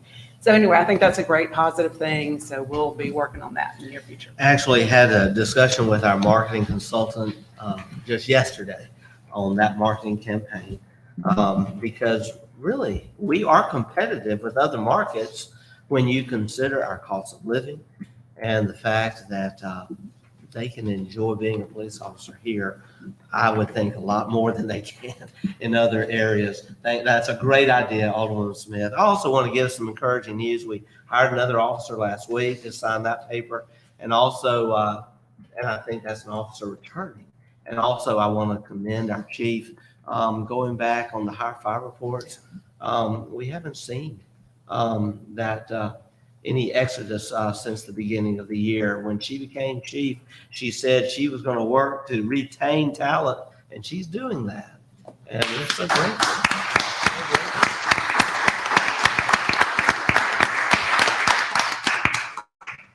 I'm scared to even quote a number, but looking at the high fire reports, I think maybe one, or maybe two. But we'll look into that. But I just want to tell you, it's obvious that our chief is doing a great job and her team.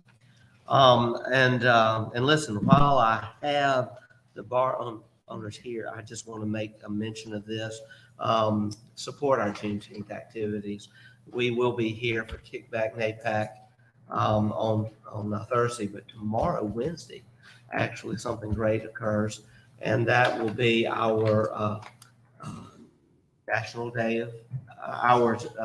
It's Flag Day tomorrow, and it will actually be our Day of Unity celebration, and that will take place at 5:30 p.m. at Zion Chapel, and we're looking forward to that. And so that's just Day of Unity. We'll have a message. Will be hosted by Reverend Burden Mitchell at Zion Chapel. Tony Fields will be there helping with music, and others. We're looking forward to a great event tomorrow at 5:30. On Thursday, as I said, Kickback at NAPAC will take place right here at NAPAC.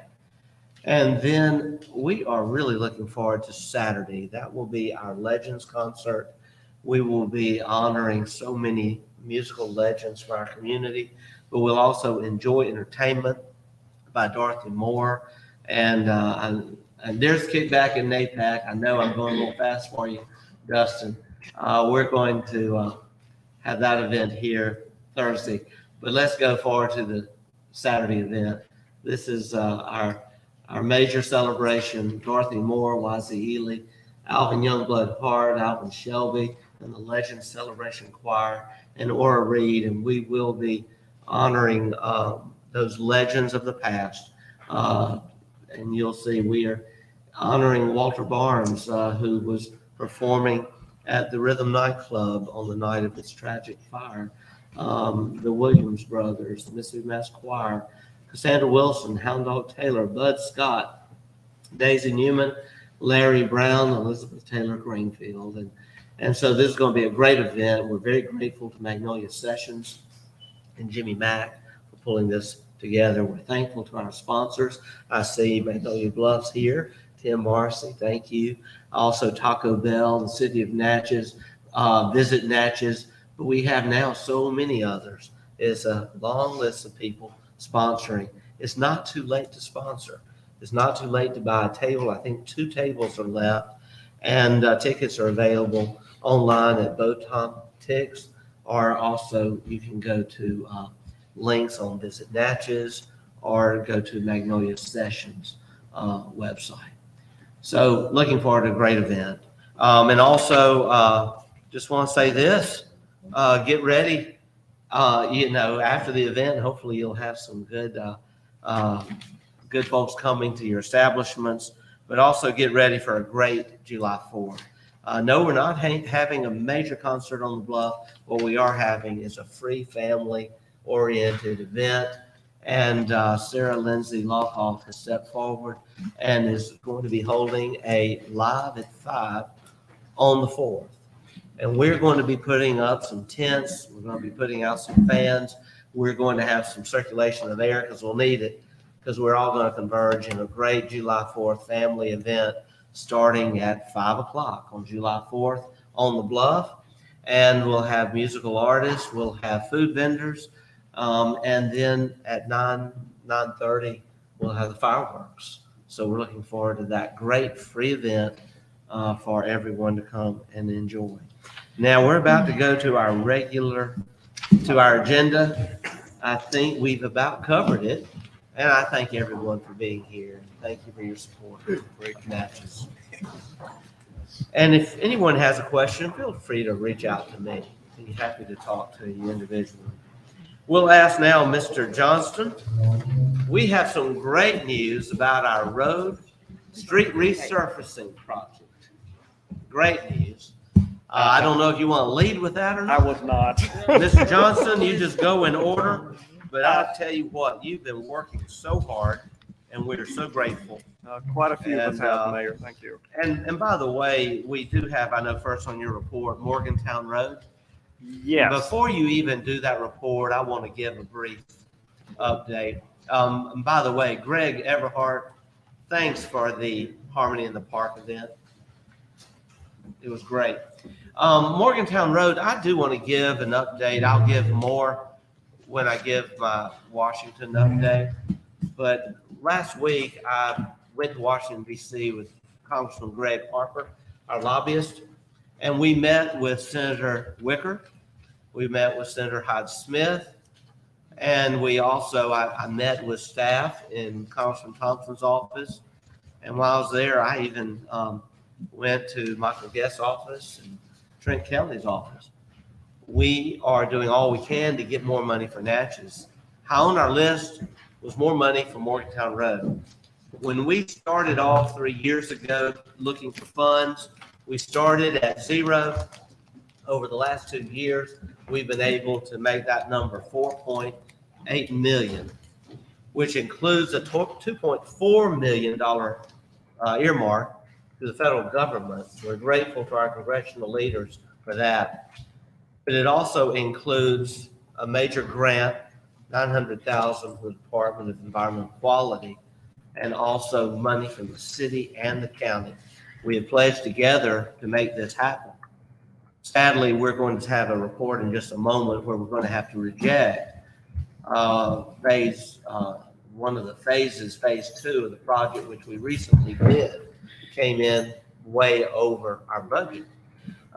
We have not bid phase 1 yet because that is pending approvals that we have to get for phase 1 through the Mississippi Department of Transportation, because that involves some area that involves them. Now, that said, if we are $1.5 million over on phase 2, chances are we'll probably be that much more over on phase 1. And so we have a renewed strategy, and we have received very encouraging news from Senator Hyde-Smith's office that she is personally, along with Senator Wicker's help, going to see if the $2.4 million earmark that has already been given can be increased, understanding the federal government has pledged money to the project, and obviously the project won't happen without more money.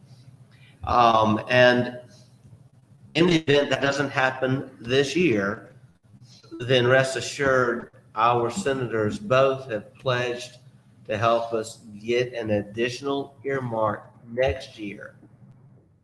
That doesn't mean we're going to put the project off until next year. We are going to have to reject this bid now. But it is my hope that I would like to do this by our next meeting. We have discussed a strategy with Scott Slover, who is not here today. He is out of town. We have not been able to discuss this with Mr. Callaway yet.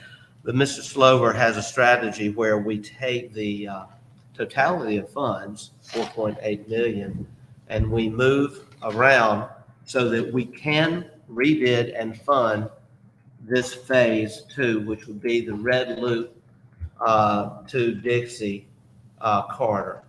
That would allow us to go ahead and break ground this summer and get that phase started, pending approval of phase 1 and finding the additional monies needed for phase 1.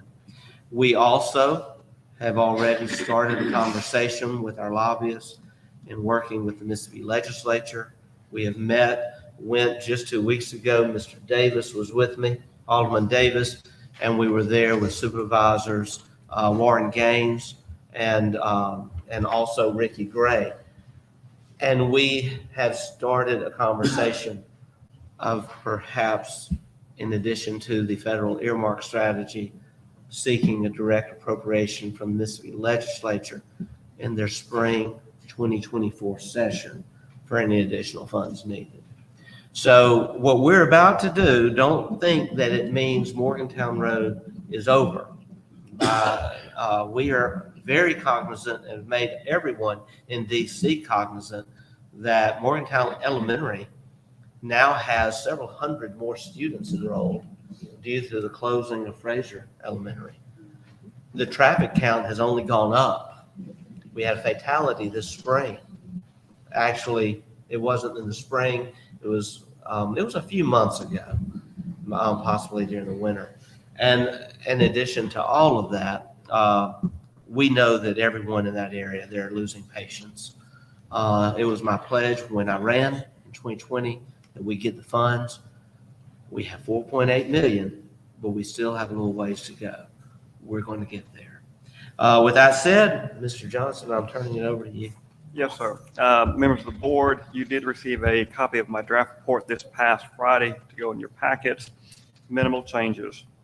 As the mayor was stating, Morgantown Road Drainage and Reconstruction Phase 2 with monies from MDEQ's Mississippi Municipality and County Water Infrastructure Grant Program in combination with the city and county ARPA monies. Bids for Phase 2 of this project were received by the city of Natchez at 10 a.m. on Wednesday, May 17th. The bids received are summarized as follows. 2 bidders, Construction Specialist and Dozer LLC.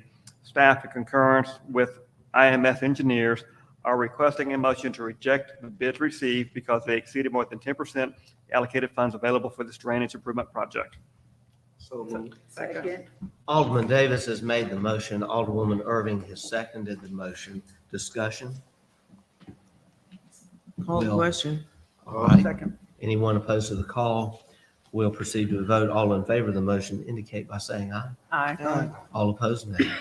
The ayes have it. Motion carries. Mr. Johnson, for the record, I do want to confirm it was 1.3, not over what we had budgeted. Oh, yes, sir, by That and is far. a Yes, question yes, I know sir. the press may Yes, sir. ask. How much over budget was? Rounded, let's say 1.5. Okay, rounded 1.5. All right. Next item, Mr. Johnson. Yes.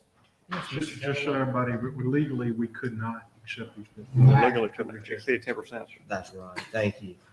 Because they exceeded the budget by more than 10%. All right. This Mr. next Johnson, item also, No, that was it. Okay. Mr. Johnson, Next item. This next item also pertains to the city's MCWI monies awarded by MDEQ.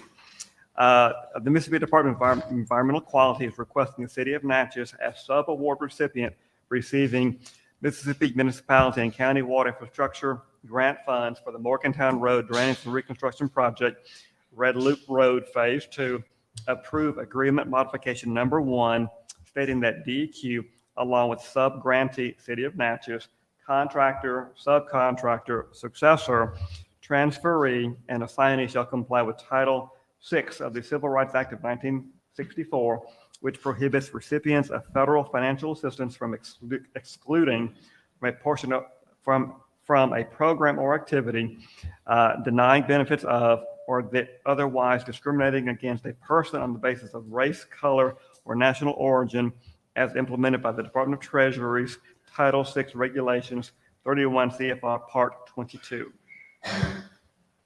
What was the pleasure of the board? So moved. Second. Alderman Davis made the motion, Alderwoman Smith second. Discussion? We'll call for the question. We'll proceed to a vote. Any opposed to the call? Hearing none, we'll proceed to a vote. All in favor of the motion indicate by saying aye. Aye. All opposed, nay. The ayes have it. Motion carries. Next item. In addition, should the Mississippi Department of Environmental Quality issue an agreement modification requiring the subgrantee, subcontractor, contractor, et cetera, to also comply with Title VI of the Civil Rights Act of 1964, staff is also requesting a motion that the city's Silver Street Drainage and Utility Upgrade Project and Turtle Lane Drainage Improvement Project comply with Title VI of the Civil Rights Act of 1964, which prohibits recipients of federal financial assistance from excluding from a program or activity, denying benefits of, or otherwise discriminating against a person on the basis of race, color, or national origin, as implemented by the Department of Treasury's Title VI Regulations, again, 31 CFR Part 22. So moved. Second. Motion made by Alderwoman Hall, seconded by Alderwoman Irving. Discussion? Mr. Mayor, Yes, Alderwoman I Hall. just would like to state that I did check with Mr. Johnson, and no one has ever been in violation of Title VI of the Civil Rights Act. So this is just something he has to state. All right, thank you so much. We'll call for the question. Call. Any opposed to the call? We'll proceed into a vote. All in favor of the motion indicate by saying aye. Aye. All opposed, nay. The ayes have it, motion carries. Thank you. Yes, sir. Next item. Auburn Canteen renovation, the City of Natchez 2022 capital improvements general obligation bond issue. Bids for the above referenced project were received in the clerk's office by 2:00 p.m. on Thursday, June 1st, 2023. The following bids were received: Smith Painting, $94,900; Wilmar Construction, $90,900. Funds available total $87,050, including contingencies, leaving a shortfall of $3,850. In conversation with City Clerk Ms. McKenzie, funds are available to make up the minor shortfall and can come from either public properties or capital improvements. Subject to the board approving the requested funds, staff is requesting a motion to accept the low bid of Wilmar Construction for this renovation project. So moved. Second. Motion made by Alderwoman Smith, seconded by Alderwoman Hall. Discussion on the motion? Call for the question. Call. Question's been called. Any opposed to the call? We'll proceed to a vote. All in favor of the motion indicate by saying aye. Aye. All opposed, nay. The ayes have it, motion carries. Next item, Mr. Johnston. 2023 Home Investment Partnership Program, better known as HOME. Funding source Mississippi Home Corporation. Staff is requesting a motion to work with the Southwest Mississippi Planning and Development District on the preparation and submission of this application. And the said application is funded to utilize the services of the Southwest PDD to administer said application. So moved. Second. Alderwoman Hall has made the motion. Alderwoman Smith second. Discussion? Yes. Yes, Alderwoman Irving. Do we have an application being reviewed already? Was this something that was brought to us? It was, yes, ma'am, and I wasn't going to read the next little notation, but we found out, I think it was last week or the week before, the application was not funded. The Mississippi Home Corp funded 6, received 62. All right, thank you. And so we are reapplying. Yes. Thank you. Further discussion? Call question. Second. Question's been called. Any opposed to the call? We'll proceed to a vote. All in favor of the motion indicate by saying aye. Aye. All opposed, nay. The ayes have it, motion carries. Next item, Mr. Johnson. North Bluff Utility Work, City of Natchez 2022 Capital Improvements Bond Issue.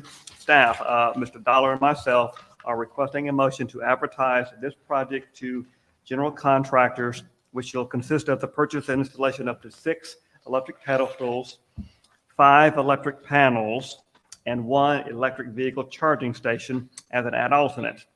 Lead time for deliverables may be between 3 to 5 months. Construction is expected to take 1 month. So moved. Motion made by Alderwoman Hall, Second. seconded by Alderwoman Smith. Discussion? Yes, Yes, Alderwoman Irving. charging stations, Mr. Mayor. Is it charging stations for vehicles? Yes, or- ma'am. Yes. In the Bluff area? Yes, ma'am. Okay. And the map was provided showing the location.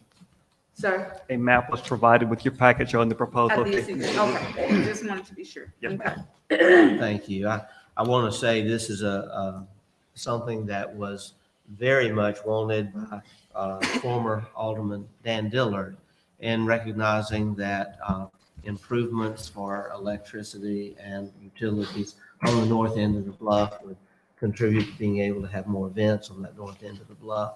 I'm also very excited that we can finally have an EV charging station on the north end of the bluff, in addition to the necessary panels and others.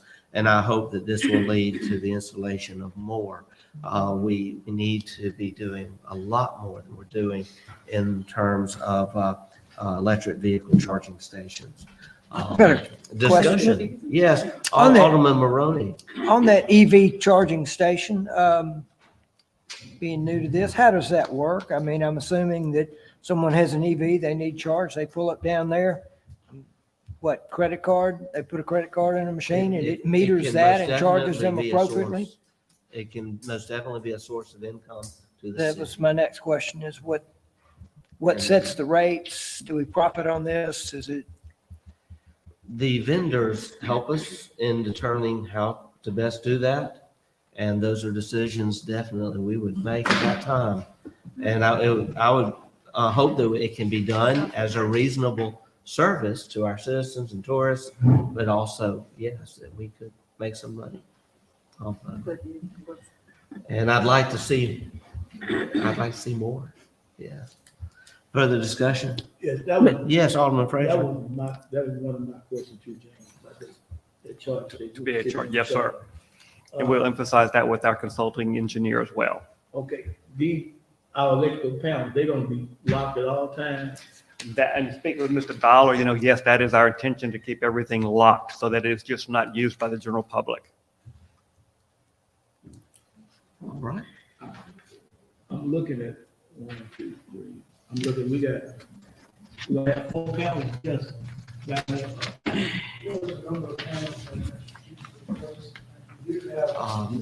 Mr. Dollar, if you'll come to the podium. Thank you.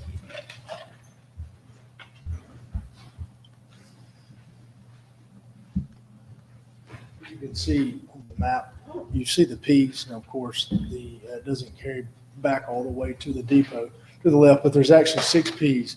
Those are power pedestals, which consist of a 20, 30, and a 50 amp plug, which are the same pedestals that you see in front of the Grand Hotel. We have those. In addition, you see the red X's. Now, those will consist anywhere from 150 amp panels to 400 amp panels. And those are going to be strategically placed to service large event venues as they come in. That will be the needed power. They will have quick connect lugs from that point, then they will distribute power to the needs that they have for those larger events. So some large events may actually need all of it. Some of the smaller ones may not need but 1 or 2 of those powers. All right. Yes.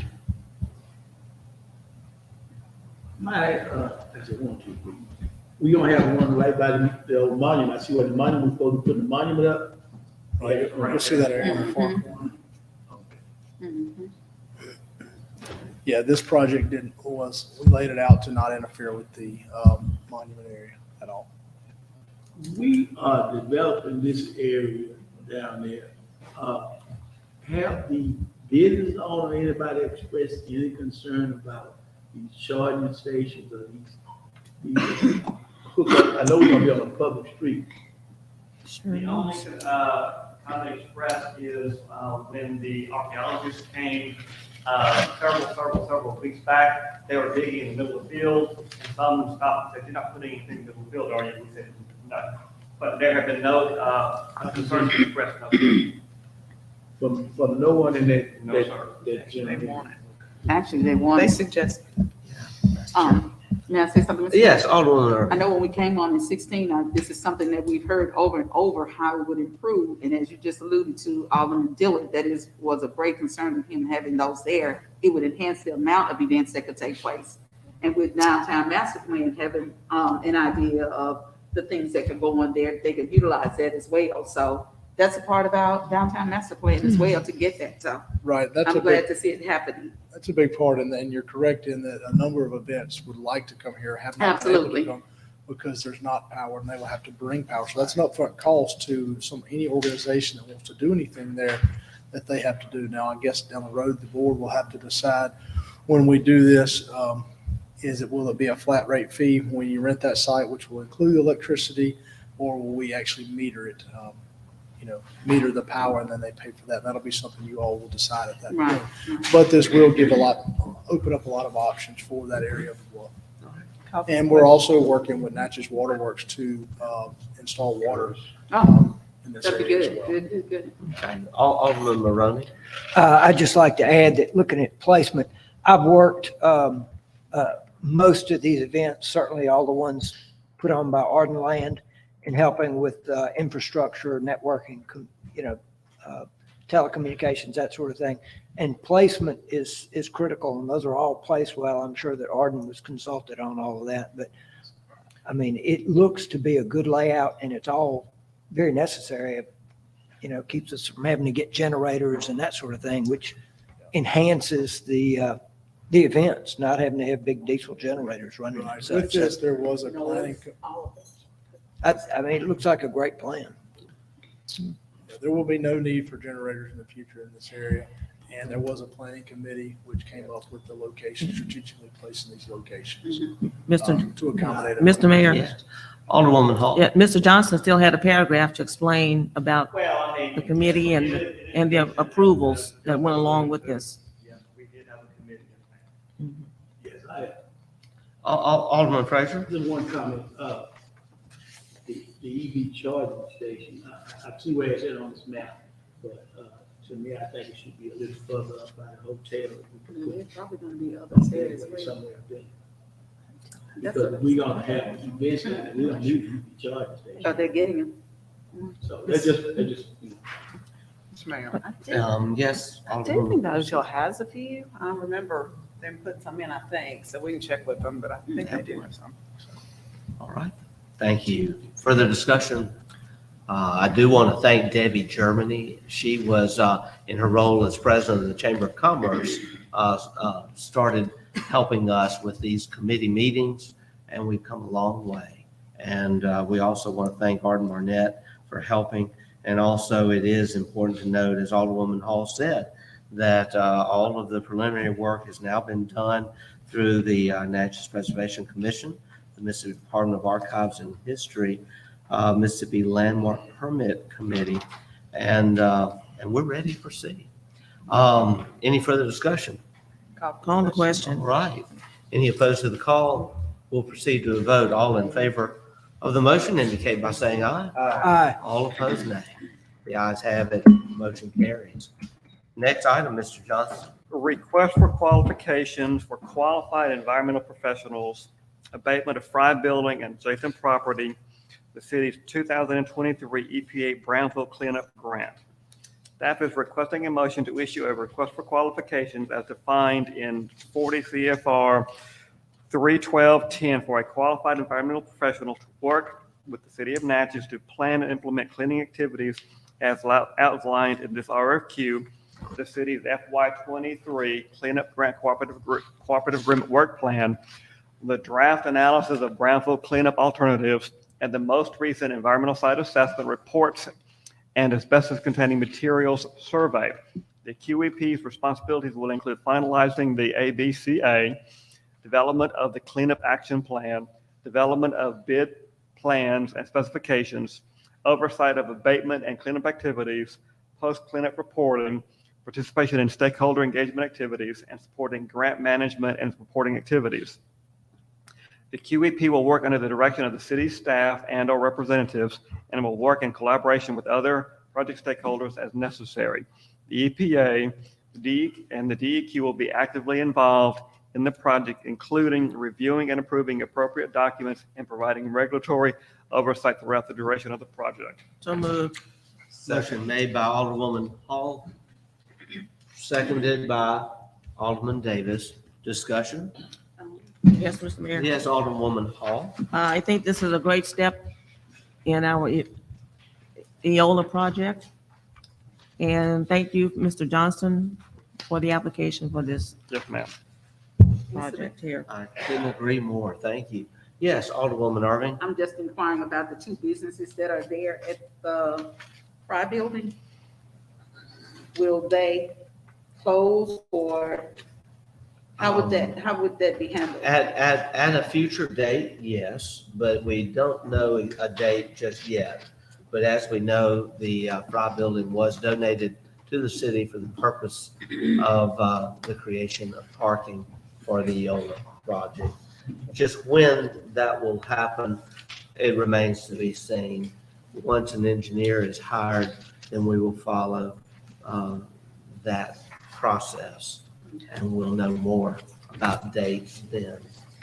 And we do have a requirement in our agreement to give before the building is demolished, to give notice not only to the tenants, but also to Mr. Walter Davis, who donated the building to the city, because he still has some items there that have to be removed. And I can't remember if it was a 3-month time It period. was just 60 days. It was 60 days. I believe that's right. We'll make sure that we follow the agreement and give the appropriate amount of time. Okay. Any other discussion? We'll call. Question. Any opposed to the call? Yes, Alderwoman Would you Smith. mind just repeating the motion? Yes, the motion is, as summarized in the report, a request for qualifications for a qualified environmental professional to handle the abatement of the Fry Building and adjacent property under our 2023 EPA Brownfield Cleanup Grant, the $1.2 million grant that the city just recently was awarded. Thank you. We will ask anyone opposed to the call. We'll then proceed to a vote. All in favor of the motion indicate by saying aye. Aye. All opposed, nay. The ayes have it. Motion carries. Next item, Mr. Johnson. For the next item, I'd like to invite our consulting engineer to the podium as well, Justin Walker of Vulcan Engineering. It is not complete in your respective reports. In case there are questions you might have that I can't answer. Thank you. 2023 overlay of city streets, City of Natchez general obligation bond issue. Sealed bids for the above referenced project were received this morning at 10 a.m. in the clerk's office. The following two bids were received. APAC Mississippi, it's not on the screen. Again, this morning at 10 o'clock. APAC Mississippi, $5,201,655.30. AJ Construction, Inc., $5,188,331.86. Both contractors bid on this standard turnkey project where they will perform the necessary milling, move, adjust risers, curb and gutter repair, striping, lay down of asphalt, etc. Staff, in conjunction with Vulcan Engineering, is requesting a motion to accept the low bid of AJ Construction, Inc., totaling $5,188,331.86 for the overlay of select city streets of the city of Natchez. Could you repeat that amount? $5,188,331.86. So moved. Second. Motion made by Alderwoman Hall, seconded by Alderwoman Irving. And discussion. Yes. Yes, Alderwoman Irving. I'm looking here now. This is all the streets that we had from our. No, ma'am. What is this? We had to What is reduce this? the number of streets, if you recall, Okay. from 75 to 45. And so we could get within the monies. Okay, what I'm saying here is just a list of each ward, and then those the number of streets We that have we not had, deviated from that. Still, we had to reduce the total number. but we have not reduced.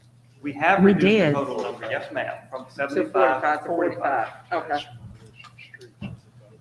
But depending on how the project goes, we have the ability to add That is more correct. because we streets. Depending on the within length of those funds available. streets. If the county- Yes, if and the then county- the dollar amount. Okay, and the dollar amount. That's right. We are Okay. under budget, yes, so we can look to add, but not at this moment, no. But, Mr. Mayor, Miss- Oh, Mr. Alderwoman Hall? we also said we could add if the county had already done some of those streets.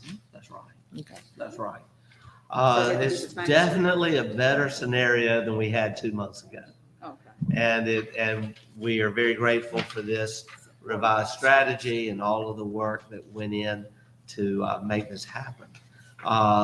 Once we accept this today, before we take a vote, I just want to ask this question. When will they begin? We'll give a notice to proceed this week, and we've talked to them. They said it would take them 2 to 3 weeks to move equipment, so I would expect in the next month to see them showing up and doing some level of work. All right. We want to make sure that we have a groundbreaking for that moment because we worked so hard to get here, and it is, of course, everything is high these days, but this does represent the largest expenditure on one single road improvement project in the city in many years. So we're very grateful to be moving forward. Thank you, Volker. Thank you, Justin Walker. And we can't receive any comments from the public at this time, but if you have any questions, you're welcome to write them down and slip them to me. I'll be happy to address them at the appropriate time. We'll call for a question. Call. Was there more discussion? I was just gonna, Alderwoman Irving? I just want to make note, I thought that this is what it was, but, we narrowed it down to 45 streets. Am I correct? That's Yes, what you ma'am. said. Just want to be sure. Yep. Okay, and more if, okay. But we all right. have the opportunity to add more. Just wanted clarity. Thank All you. right. The question's been called. Anyone opposed to the call? We'll proceed then to a vote. All in favor of the motion indicate by saying aye. Aye. All opposed, nay. The ayes have it. Motion carries. Thank you. Thank you, Mr. Johnson. I have to say, you work so hard. Mr. Johnson, how many projects are you overseeing at the moment? Yeah. 32. Okay. Overseeing 32 projects. That is amazing. We did Um, 70 more. I also want to say this, and that's a historic number. It's just amazing what's happening. We're getting a lot done. We're working together. But I also want to say this while Ms. Barkley is here and while Mr. Walker's here. It's on my report, but I'm going to go ahead and say it now while they are here. I was going to give a report on Silver Street. A lot of questions have been asked about, Silver Street. If you'll recall, the city attorney completed the legal paperwork a couple months ago. The board voted to proceed. We are waiting, however, on that legal work to be signed off by the property owner who owns the privately held property under the hill, the affected property owner. We understand that lawyers have been conversing, and we are in the final stages of approval. Once that approval is obtained, we will be able then to bid the project and move forward with the raising of Silver Street. There have been many who have expressed concerns about raising Silver Street and how it will affect the businesses under the hill. We have really gone above and beyond to make sure we work with businesses. And I want to say we are very grateful to the family owning some land just south of the Magnolia Grill building. That area is going to be dedicated as a turnaround area for our transit buses and also for cruise buses, so that any traffic can continue under the hill. We will have to when we begin construction, we will have to cease allowing parking on the side of Silver Street because it will become a two-way street. We also have received permission from the owner of the parking lot just north of the depot. People call it the Callan parking lot. We received approval for that to be a temporary parking area for individuals wishing to catch Natchez Transit. And we are looking forward to having the trolleys running and following a 10 to 10 schedule, possibly 10 to midnight on weekends, we'll see. And Ms. Bartley has a program in place. Could have probably started by now, but we're waiting on that final agreement from the property owners. But I just want everyone to know it's going to proceed, and it's going to proceed in a way that allows us to continually move individuals up and down the street and keep all the businesses open. We'll have more information soon, but I just wanted to say a thank you to Ms. Bartley and to also Mr. Walker for helping us with that. And while Mr. Walker is here, it was going to be under my miscellaneous updates. We have been looking at various strategies for relighting the bridges ever since, as you know, this administration began. We are on to a potential strategy that could accomplish relighting the bridges in a very unique new way of light projection. Conversations have already been held with the Mississippi Department of Transportation, and Mr. Walker will bring to this board an action very soon, asking the board to approve it so that we can begin phase one of this process. The city was a year ago awarded $500,000 for this project by the Mississippi legislature, and it's important that we continue on with this project. We don't want to have to send the money back. I just wanted to get that done while you were here, Mr. Walker, because I know you're working on that. We now will go to Mr. Jody Rudder.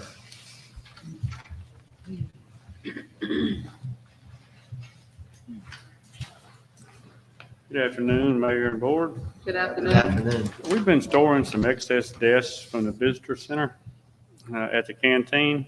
It consists, this consists of 3 desks, 2 workstations, that's desks with attachable side desk, and 5 small tables. I would like to ask the board to surplus these items and give them to the BFW for a fundraiser event. What's your pleasure regarding this? I move. Okay, motion made by Alderwoman Smith, seconded by Alderman Frazier. I understand opportunity was given to all the departments Yes, to claim them if needed, and no one, That's some were claimed. right. This is what was left over. That's- Okay. Any further discussion? Yeah, I was Yes, just gonna ask Alderwoman that, Irving. was it any other departments within the city needing furniture? Everybody has been contacted, and they've had a lot of That was my, time to get them. that was my question, I just wanted to ask. All the department heads were told. Okay. Call the question. Is there anyone Call. signing the next? All right, we'll proceed now to a vote. Any opposed to the call? We'll proceed to a vote. All in favor of the motion indicate by saying aye. Aye. All opposed, nay. The ayes have it, motion carries. Next Right. item. The first 2 pages of the handout that I gave you is for repairs and painting of the bandstand on the bluff. This consists of replacing the steps at the front of the building and replacing 64 linear feet of 1 by 12 trim board, cleaning, prepping, and painting the building and the roof. The roof is an alternate price. The total price for the building and the roof from L. Scott Construction was $12,200. The price from Smith Painting is $10,505. I would ask the board to accept the $10,505 price from Smith Painting. What's your pleasure? So moved. Okay, a motion has been made by Alderman Hall and seconded by Alderman Davis. I want to say there's ample funds in our public properties budget, and it has been some time since the bandstand received the It's- appropriate It's care. needed. And it was noted during our Live at 5 series that the bandstand is in need of some help. Do you believe this can be completed in time? They're gonna for the start it July 4th? tomorrow. Okay. They can In start fact, I'm gonna tomorrow. leave here when I get through with this, is I've got to meet with some contractors, right, them being one of them. I have one other item. Before we go there, Okay. we have a motion. Any further Call for discussion? the question? Question's been called. Any opposed to the call? We'll proceed then to a vote. All in favor of the motion indicate by saying aye. Aye. All opposed, nay. The ayes have it. Motion carries. Next item, Mr. Rutter. The last two pages are bids to remove and replace a 5-ton unit that serves the municipal court at the police department. This includes the inside unit and the condensing unit on the roof. Clemens Heating and Cooling has a price of $7,841. Miss Lou AC has a price of $7,217.60. And this unit is 29 years old. I mean, it's really in bad shape. I would ask the board to accept the $7,217.60 price from Miss Lou AC. What's your pleasure? So moved. Second. Okay, motion made by Alderwoman Hall and seconded by Alderwoman Irving. Discussion. We'll call for the question. We'll proceed to vote. Any opposed to the call? In that case, all in favor indicate by saying aye. Aye. All opposed, nay. The ayes have it. Motion carries. Thank you. Thank you, Mr. Rutter. Thank you so much. Mr. Rutter, you've been working very hard on these things and it shows. If anyone hasn't ventured up to City Hall recently, you need to. It's looking really good. Ms. Bartley, so patient and so good to see you. Thank you, thank you, thank you. Thank you. They did. We're not giving anybody the day off, right? No, it's okay other than that. It's good to see you again. So I was sitting there for a second and I was thinking about this, we need a light moment for a second. And I was thinking about this event. Say, everybody, you know, it's a church joke, so just listen for just a second. All right. So say everybody was all at church and on this Sunday, and it was a really good day. The person that got up and prayed a long time. The person that read the scripture read a long scripture. All the choirs, all the songs that were sung were extremely long. They were some long songs. Some we call 7-11, 7 words 11 times repeated about 12 times.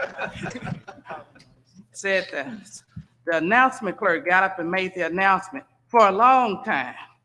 And then so the worship leader got up and said, so now it's time, after this next election, we're gonna have the pastor to come to give a brief sermon.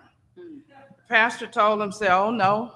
So I've sat there while you sang all those long songs. I have sat there while you prayed those long prayers.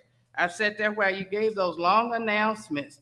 I went to school. I learned these words. I learned how to put them together, and I can preach pretty good. And I'm going to read every word I got on my paper. Having said that, Natchez Transit is here for its report today. Touche. Love it. You did All good. right, Ms. Bartley. You have the floor.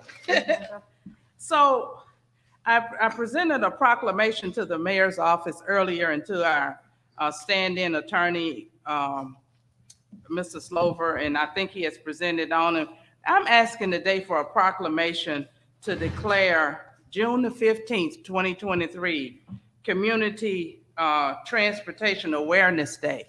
What is happening is across all across the United States and in rural America, all across, on this particular day, we have all come together to try to promote community transportation across our communities. And it started with the American Public Transit Association, which was a dump the pump event to promote all of the great events, all of the great benefits of community transportation. As you know, Natchez Transit System is a rural transit provider in our community and across our area. Along those same lines, as I began to look, I thought that we would combine this particular day with an event, given the fact that Natchez Transit has been in operation, believe it or not, 42 years in this community. And when we thought about it, we wanted to find a way to celebrate its benefits toward our community for all of these years. I know people don't ever look at the fact that they are out and about from 4:30 in the morning to 7, 8 o'clock at night, 6 and 7 days a week, rain, sleet, snow, whatever's going on, taking people to work, to school, and to get their hair done, and get their nails done, and to shop, and groceries, and all other places in between. And so the Natchez Transit began under the administration of the late Mrs. Frances Trosclair, who was the director of the Natchez Senior Center and also former city clerk for the city of Natchez. And following her became Miss Barbara Byrne. And following Miss Barbara Byrne was myself. And so when the Senior Center was created, it was created in the 1970s. It has 9 years older than the Natchez transit system. The transit was not designed at that time to be a community transit service, but one bus carrying a few people to one destination. Over the years, it has evolved. 22 years ago, when I became director, it was 5 buses, a few people, and a few destinations. Now it is 36 vehicles with a budget of with a budget that we have put more than $30 million into this community over this time that I've been here. And we are at the point now, we are about 46,000 trips a year, one-way trips. That's a blessing. That's a wonderful thing. People are buying houses in Natchez. People are sending children to school in Natchez. People are going to college in Natchez. People are living in Natchez. And even though we have to take people other places for health services and others, people are living in their homes. And I take this opportunity to just salute the employees of Natchez Transit System. And I also salute all of those mayors and alderpersons that have come before you, and you also for your support, because for the last 42 years, it has received funding to assist with its operations, and thank you all for what you do. Now, having said that, Mayor, I really would wish you would sign this proclamation so that, like the others, so like Laurel and Vicksburg and these other ones, Be honored to. that it will be declared Mississippi Community Transportation Awareness Day in the city of Natchez, and that will be on June the 15th. I'd like to invite you and invite the public to come over to, I think we've changed the name to the Civic Center now, but starting at 9 o'clock on the 15th, which is Thursday, from 9 until 12, we have 17, 18 vendors who will be around. We will have probably a little lunch if you come over there. So why don't you come and see what we do and come and share with us as we celebrate 42 years of service to this community. Now that's all I got. Thank you. Thank you so much. Thank you. We will have this proclamation ready, and I'll bring it with me on my way out of town. I have to, what time is the Main Street luncheon in Jackson Thursday, Mr. Collins? Oh, no. I have to be there at 10:30. Well, that's all right. We'll have someone deliver this proclamation, and our Mayor Pro Tem, I think, Mike can represent the city. All right, we'll make that happen. Thank you for all you do, Ms. Bartley, and all of your group. Next on our agenda, Chief Cal Green.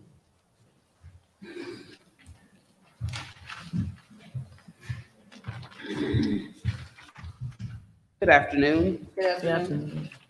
This is a request to approve the purchase of 2 undercover vehicles for our CID department. Our our investigators have been driving vehicles that are now approximately 15 years old, and they're kind of being held together with baling twine and duct tape. They're falling apart, and we have 2 investigators that are driving marked units because we don't have any unmarked units for them to purchase, for them to drive. So this will be added to our current leased vehicles with Enterprise. I have the paperwork here. I have not had a chance to get with Megan to see how much that will change our payment every month, but she said that we did have the funds to do this. So I'm asking for approval to add these 2 vehicles to our current Enterprise lease. So moved. Second. Motion made by Alderwoman Smith and seconded by Alderwoman Irving. Thank you. We will have a discussion. Any discussion? I would say we budgeted for this. We've been looking forward to being able to do this now for some time. This will add to our fleet that we invested in just a year and a half ago, 2 years really now. And so that will take our fleet up to 15 new vehicles. Yes, sir. And those are provided by Enterprise on lease.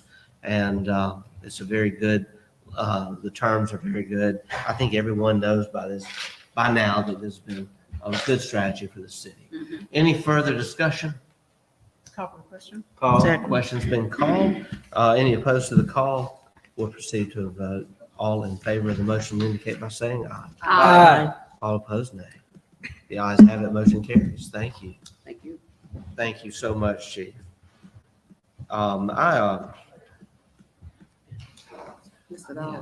Mr. Dollar, yes. Yes, Mr. Dollar, I didn't have you on the agenda, but yes, sir, you're recognized. Thank you, Mayor. One quick thing I wanted to bring before the board today. It's kind of a last minute thing. I'm seeking your permission today to surplus a 2010 Skag mower. It's unit 1032 in our inventory. VIN number E3900829. So moved. Second, any discussion? The motion was made by Alderwoman Irving and it was seconded by Alderman Davis. We'll call for the question. Any opposed to the call? We'll proceed to a vote. All in favor of the motion indicate by saying aye. Aye. All opposed, nay. The ayes have it, motion carries. Thank you. With that being said, that was the first part. The second part, being that the mower has been surplus now, the fire department requested or has wishes to obtain this unit if the board so sees fit. For us, we would either put it in auction to get rid of it or we could transfer it to the fire department. So motion made by Alderman Davis, seconded by Alderwoman Irving. Any discussion? Call for the question. Any opposed? We'll proceed to a vote. All in favor? All in favor of the motion indicate by saying aye. Aye. All opposed, nay. The ayes have it. Motion carries. All right. Thank All you. right, Mr. Dollar, thank you. Thank you. In the interest of people who are here, I see Ms. Clarice Martin here. And rather than have you just wait through the whole meeting, I know you're here because at a prior meeting, we had discussion on the Angeletti house. And I am sorry that Mr. Slover, our interim attorney at that time, is not here today. And we don't have you on the agenda to have discussion, but I will say this, Mr. Slover did report to me. Did he send this to the board or to Ms. Martin? He did research it as per your motion, Alderwoman Irving, and he did find that there was a meeting in the prior administration, I believe in 2016, where there was a motion to the attorney at the time to prepare a lease, but in his research, he does not find that the lease was ever brought for ratification by the board. And so I just want to provide that as a report. I had expected Mr. Slover to provide that report today, and then I realized that he's not here to provide it, and I know he did not provide that to Mr. Callaway. But Alderwoman Irving, I would encourage you to perhaps look into that issue further and perhaps communicate with Mr. Slover. But he did follow through with what was asked of him on the motion. Okay. And I believe he got with our city clerk.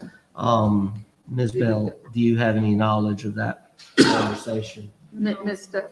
No, but he got with her to see if there was anything to be found in the minutes after that initial vote, and there was not. Okay. Yes, Alderwoman. I just want to make it, they also came to the convention center, and when we were meeting over there, they actually had a presentation.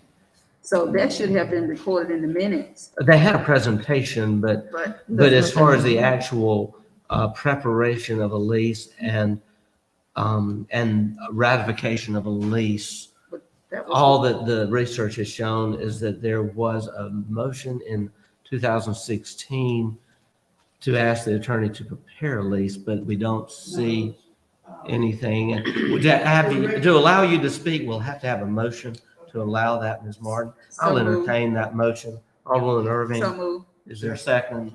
Alderman Frazier. Any discussion? We'll call for the question. We'll proceed to a vote. All in favor of the motion indicate by saying aye. Aye. All opposed, nay. The ayes have it. Motion carries.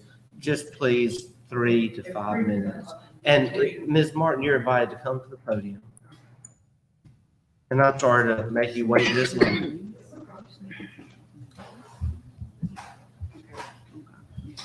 In 2016, Mayor Grinnell at that time did approve, and he did not sign the lease.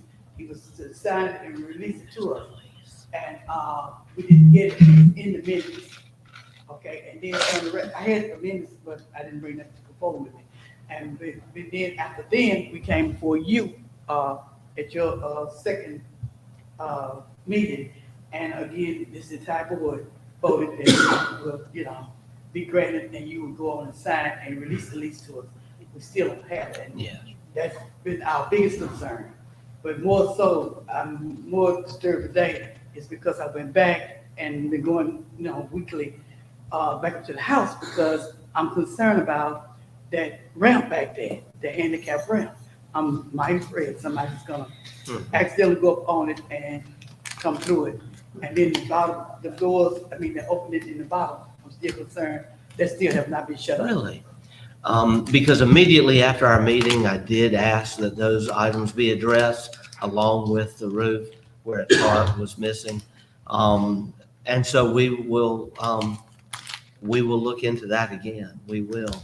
According to Mr. Slover's research, there is a motion that he found, as I said earlier, but no lease. And so we'll have to ask him, to look into that more.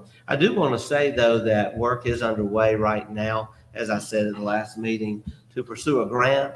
That grant is due in July, and I believe we're approaching that grant. One thing, though, that is of concern, I need to make sure everyone addresses in the grants, in the point scoring capacity, those properties that are made available for the entire use of the public, rather than just individual groups, receive higher scores in the grant ranking process. So we need to make sure, we know of that. Although, of course, any organization, including 100 Black Women, would always be invited to utilize any city property. And as we have said before, we are about to have our ribbon cutting. We'll put that date out very soon. The restoration of the youth center at North Natchez Park is complete. We are waiting for some furniture to arrive. We're also, security cameras have been installed, but we're waiting on the internet to be completed. That will all be done very soon. And then 100 Black Women during this interim time are more than welcome to utilize the youth center for their meetings. Mr. Mayor, I just wanted to Yes, add Ms. one Martin. last comment, and that is, the Angelet home is just not 100% that 100 Black Women are using. There's other organizations that are using it as well. Okay. We are just primary, Okay. the ones that's going there making sure it's clean and things picked up in that respect. The only reason why we haven't been in is because of the damage and COVID. Yes. Other Well, than that, thank we'll you. be returning back in. And we have gone up and did a little bit more cleaning inside. Me along with, some younger people, but, you know, we got the mask up, we have the glove up. And then finally, the other day I told them, I said, just bring an extra set of clothes, because I'm scared. I don't want you to go home Yeah. taking sickness to anyone. Yeah. So again, we asking that, you know, you all just come on, meet us somewhere and start us off. Okay. Let's hope that we can get this grant. I know, I see, Ms. Lavada, Hill here, who I believe you have been, we've met on the grant. I hope that things are progressing to get that done. I know you can't speak now because it's not, we just got permission, but we will, keep working. And Alderwoman Irving, I did want to let you know that Mr. Slover did follow through on your motion that was passed at our prior meeting, and you might want to have further conversations with him. I will. Okay, all right. And I'm sorry, Ms. Martin, to have you wait this long. Mr. Mayor. Yeah, I realize, well, you're here waiting on that. Mr. Mayor. Yes, Alderwoman. I just want to ask, someone mentioned $2,500 being allocated for that building, but it was actually $25,000 that the board had approved when we did our budget report. So was that found as well? We knew that we had budgeted funds, thinking that would be for our copay. I'm sorry. No, it would be not, for us to make a match on the grant. But I will say that we did immediately ask that the building be secured. I'm sorry to hear it's not, and we'll follow up on that. We'll follow up on that. In fact, I'll send a message right now. Thank you. Thank But you. make sure they get that weatherboard up front, because that is really Yes, the worst part of all. yes. The weatherboard. Okay, thank you. Thank you, Ms. Martin. The next item, city official reports. Alderwoman, Yeah. I believe, yeah. Alderwoman Hall, you're recognized. Yes, as Mr. Mayor already stated, North Natchez Park, the restoration of the youth center is now complete, and the interior and exterior are beautiful. We're awaiting internet connections and security before we're opening this up for public use. The building is still on the list to become a Mississippi landmark.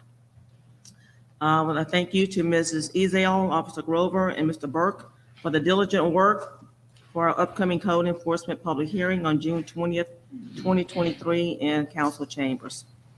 I have asked Mr. Dollar to add more no littering signs with a $500 fine encrypted at various sites in Ward 1. I have just put another request in yesterday for Lewis Drive. The amount of litter in this city is atrocious and deplorable. This includes citizens who put debris in our street gutters rather than in trash cans.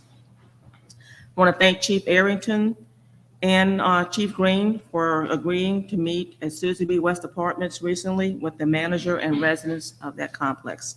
Chief Green had an emergency en route due to a police emergency and was not able to complete that meeting. But thank you, Chief, and we will have more. I remind our citizens, we do have a leash law and it will be enforced. We also have an ordinance protecting animals on leashes or chains in yards that cause injuries to the necks of these animals. And I did make a report about that yesterday. I attended the opening of the Fire Chiefs and Firefighters Association annual meeting at the Convention Center. And again, thank Mr. Tipton for all the conventions that are coming into our city. And a big thank you to Chief Arrington, our Fire Chief, for bringing that conference to us, not only this year, but also next year. And I want to congratulate all of our graduates from Head Start to college here in Natchez.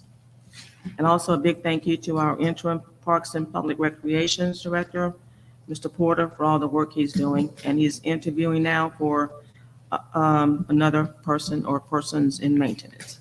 Thank you. Thank you, Mr. Mayor. Thank you, Alderwoman. Alderman Frazier? Yes, Mr. Mayor. First, I would like to give a shout out to the Natchez County school system. I attended a couple of, I didn't attend graduation, but I did attend other graduation dealing with these students. and I see that the future of our kids is bright. Also, I attended the ceremony with the school superintendent, Mr. Butcher, retired, and the rest of the teachers. It was a wonderful event. All the teachers and, most of the teachers and staff was there. And they gave Mr. Butcher a going away ceremony, which was real nice.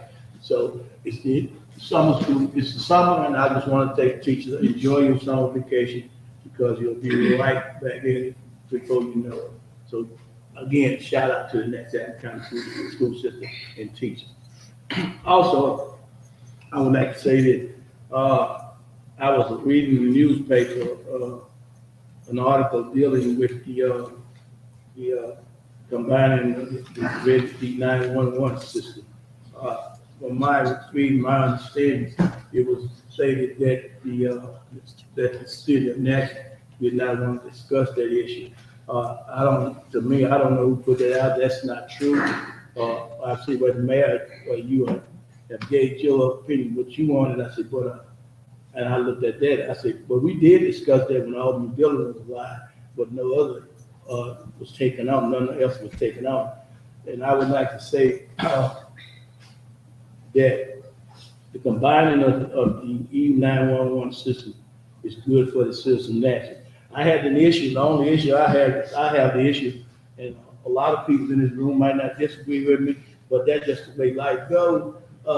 Dealing with the building out there, the Natchez Police Department, it wasn't meant to be.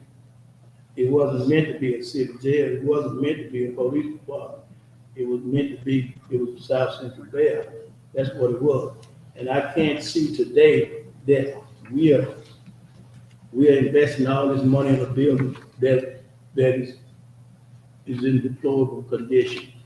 We're spending money on, as Jim just came, we're spending money on the air conditioning unit, which I think we're wasting money, but they need air at the summertime coming.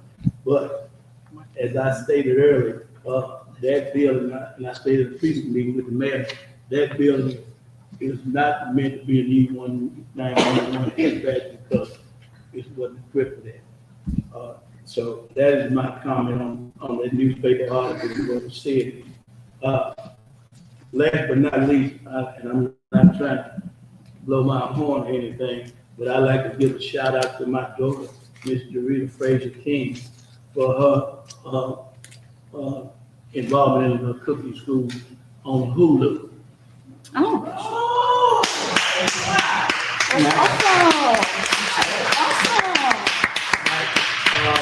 And like I said, I'm not sure for that. I just like to get my child. She was on Hulu. She represented Natchez very, very well with her cooking school. And I'm just proud of her and what she did. And it wasn't all about her and my mother-in-law and my wife and all that stuff. It was about the city of Natchez because it dealt with Southern tradition and Southern cooking. This, what she was on, there was a series. This was serious, not just in Natchez. It's going all across Texas, San Antonio, Texas, Chicago, and everything. But I just want to say, she put us on national TV, and she did a great service to Natchez. I'm proud of her. Absolutely. Else. And I'm proud of what she did, and the city of Natchez should be proud. We're getting that exposure, and I like that young lady. You're supposed to. That's awesome.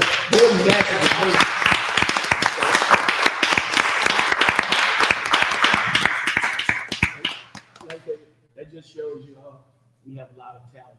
We do. Yes, we have a lot to offer. We do. And just because we're small size, but we're big and hard, and we are also the oldest settlement on the Mississippi River. Thank you, Mr. Thank you, Alderman Frazier. Great, very great report.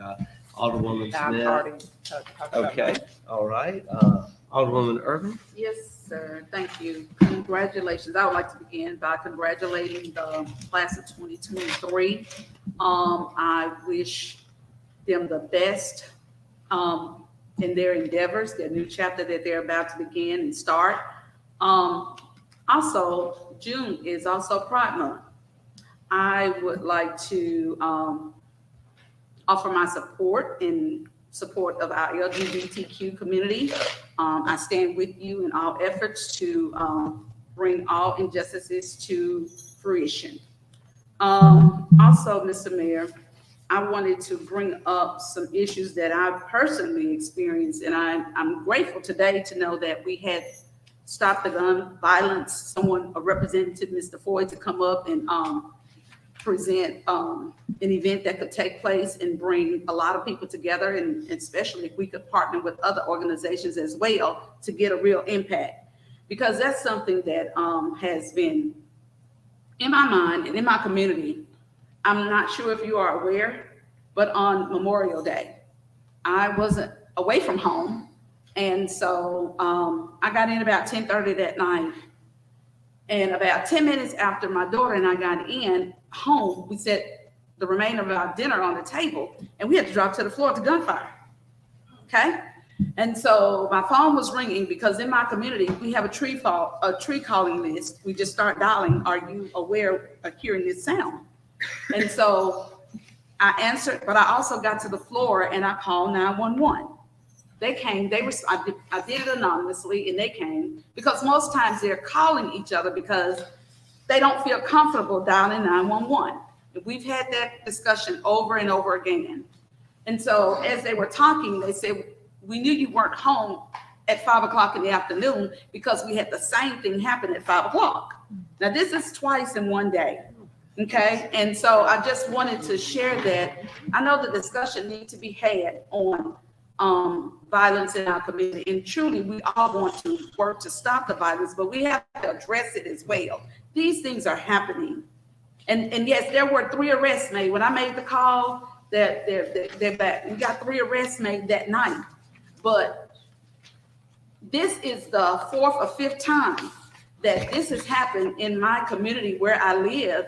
And the first time there were 50 rounds of gunfire. Nothing was said, wasn't brought up, any discussion none whatsoever. I can no longer sit in silence without addressing the issues at hand. And I know that it takes everybody to have a holistic approach of how we can continue to keep our city and community safe in the city of Natchez. And Mr. Mayor, that resonates with me because I thought it was in my front yard. The sound made that much of an impact. And of course, you know, you're frantic. And I'm sharing this because within the last, you and I were eating dinner on this hill in Martin Luther King Parade. And we were sitting, Black History Parade. And we were sitting there eating dinner and we get a call. I had to leave. 50 gunshots. I mean, the phone was just ringing one after the other that I heard. So I don't want to take this lightly. I've read so much literature. You know, we're looking at some of the stats. Mississippi ranked #1 in gun violence in the nation. And so I know there's some issues we need to address. Again, I'm excited about Mr. Foy and everyone else that comes together, but I know it takes this entire community to come together so we can have some real conversation on how to continue to keep our community safe. And when it impacts you and your children and every member in your area, I mean, this entire city has been affected by it. Again, that ends my report, but I had to bring that to fruition because every day I'm reminded of what just occurred 2 weeks ago, you know, and not to mention the speeding of the neighborhood. I mean, midnight, St. Catherine become a racetrack. And it's all morning to 5 o'clock in the morning. I mean, this is what I'm experiencing firsthand.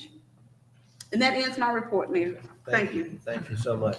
Well, I do know that, and I'm looking at our police chief now, I know that anytime I have a concern, she answers me immediately and they respond. I also will note that we've been looking at statistics and our crime statistics are actually down. We do know though that there are those in the community who have guns. They like to shoot them off. They like to make noise. We, I believe, have enacted procedures to make stiffer penalties for those who take, you know, perform that kind of behavior.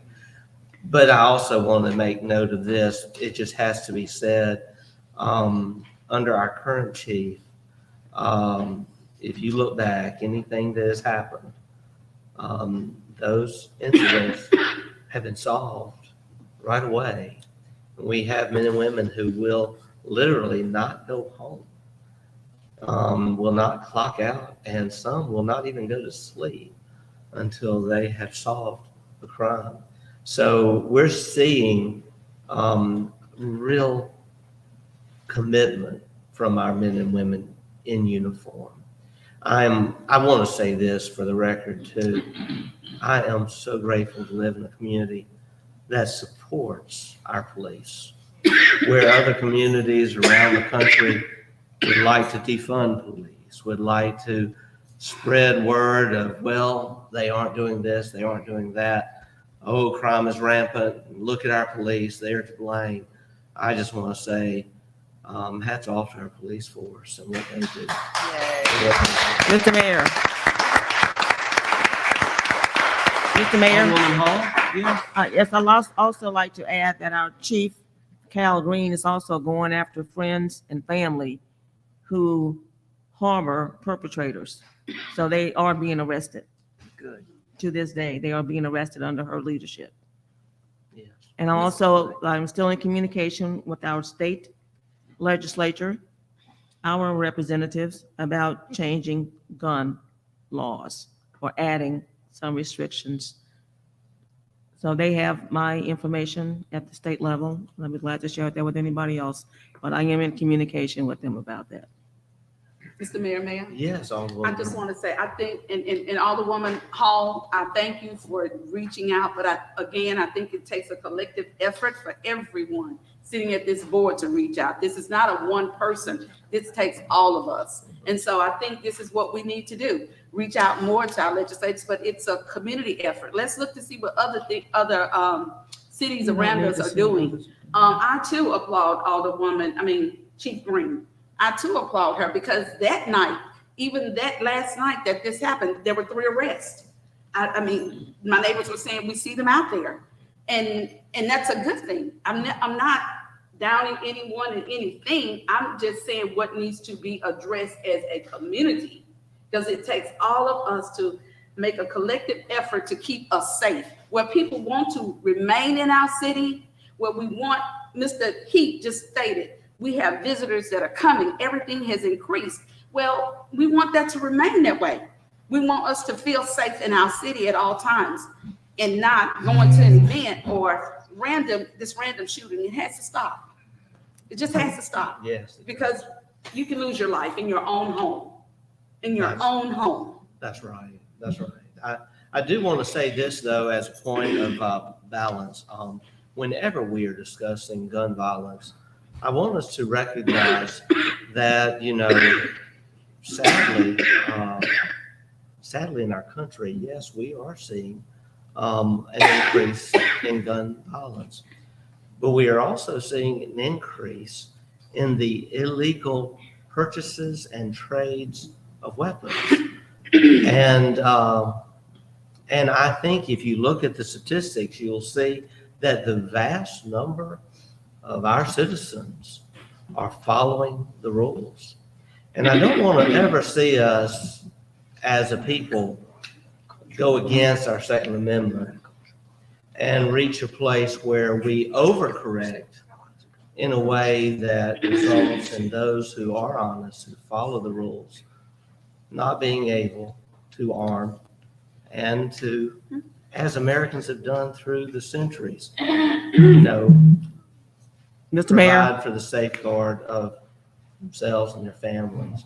I think also I must remind everyone, this is a local government, a local issue. And right now we've been here quite a while, and I'd rather not spend the rest of our time discussing issues that are on the national level. Obviously, as individuals, feel free to reach out to your representatives, your senators. But what we can do here is make sure that those who follow the rules are allowed to, pursue their Second Amendment rights. But those who don't follow the rules, then we've got to make sure that illegal guns are not coming to our community, that children aren't getting guns. And I'm so grateful. Just last year, our police department received the Public Safety Award for the state of Mississippi because we had gotten so many illegal guns off of the street. And so whenever we're talking about a problem, let's also make sure we talk about solutions, but also that we make note of the progress that we have made. And that Public Safety Award, coveted by 300 cities all over the state, it came to the city of Natchez. Mr. Mayor, I just want to make one more statement. With our discussion, Alderman Davis still I needs just to want to give make his one more report. statement. Yes, Alderwoman. In my correspondence to our state legislators, I put in my correspondence that I'm not asking us to infringe upon anyone's Second Amendment right, but to make some laws that are safe. That's all. So I just want to add that. Thank on you, the record. Alderwoman. Thank you. Alderman Davis, your report.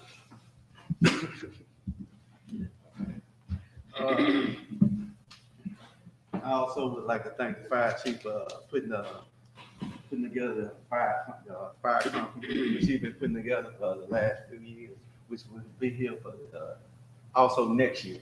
And also this weekend we hosted the Fishing with Fathers at Aldermen State Park, which was a great event for the kids to come. The purpose of me having that is because there's a lot of kids in the city of Natchez never been outside the city of Natchez to the state park. So when I bring them out there, they enjoyed it. We let them fish. They didn't have to bring their own rod and reel. We had cane poles, and we fed them burgers, hot dogs, and then. But we didn't think at first. I didn't think we were gonna be able to have an event because found out they were drained in the State Park Lake. They drained to 8 feet, which it was a lot of mud. But the piers was good to go. The kids caught a lot of fish this weekend, and I didn't think the fish was gonna be biting, but they did. But the reason why they're doing that, draining the lake is they can upgrade the piers, all the boat ramps, and do a lot of other things, put new ground fish beds into the lake. But so that, I want to thank all my sponsors who helped out with it. The City of Natchez, Parks and Rec Department, Ms. Cole and Mr. Porter. I'd like to thank Home Bank, Walmart, and Colleen, especially Dr. Bonds, Jim Bob, and Natchez Transit. I love to thank the cook, Roger Green, and the game ward, Willie Wesley and Greg Washington. That is my report. Thank you so much, Alderman. Thank you. How many kids do you think participated this week? Pictures up on the screen. Oh, I was like, oh, that's great. And I'm so sorry I was out of town and not able to be there. I enjoyed it with you all. Thank you, Alderman. Well, Alderman Maroney, we're glad to have you here. Happy to be here. And we now recognize you for your report. Happy to be here for my first meeting. Actually, at this point, I do not have a report. So we'll end it on that note. Okay. All right. Thank you all. Well, we will now move to the city clerk. You have the floor, Madam Clerk. Yes, Mr. Mayor. Ask for approval of the first June 2023 claims document. So moved. Second. Motion made by Alderwoman Hall and seconded by Alderman Davis. I'd like to make just one note. There was an item there payable to Oscar McNeil that was taken out because he has not completed the renovation of the front steps at City Hall yet. And so an adjustment was made, and a check is pending for $800 for the curb repair work that he has completed. He'll repair the steps at City Hall and resurface them this weekend. Any discussion on the motion? Yes. Yes, Alderwoman Irving. Okay, and I wanted to ask about Mr. Halverfoy, which we know who he was, and we voted for that on today because it's on the docket to be paid.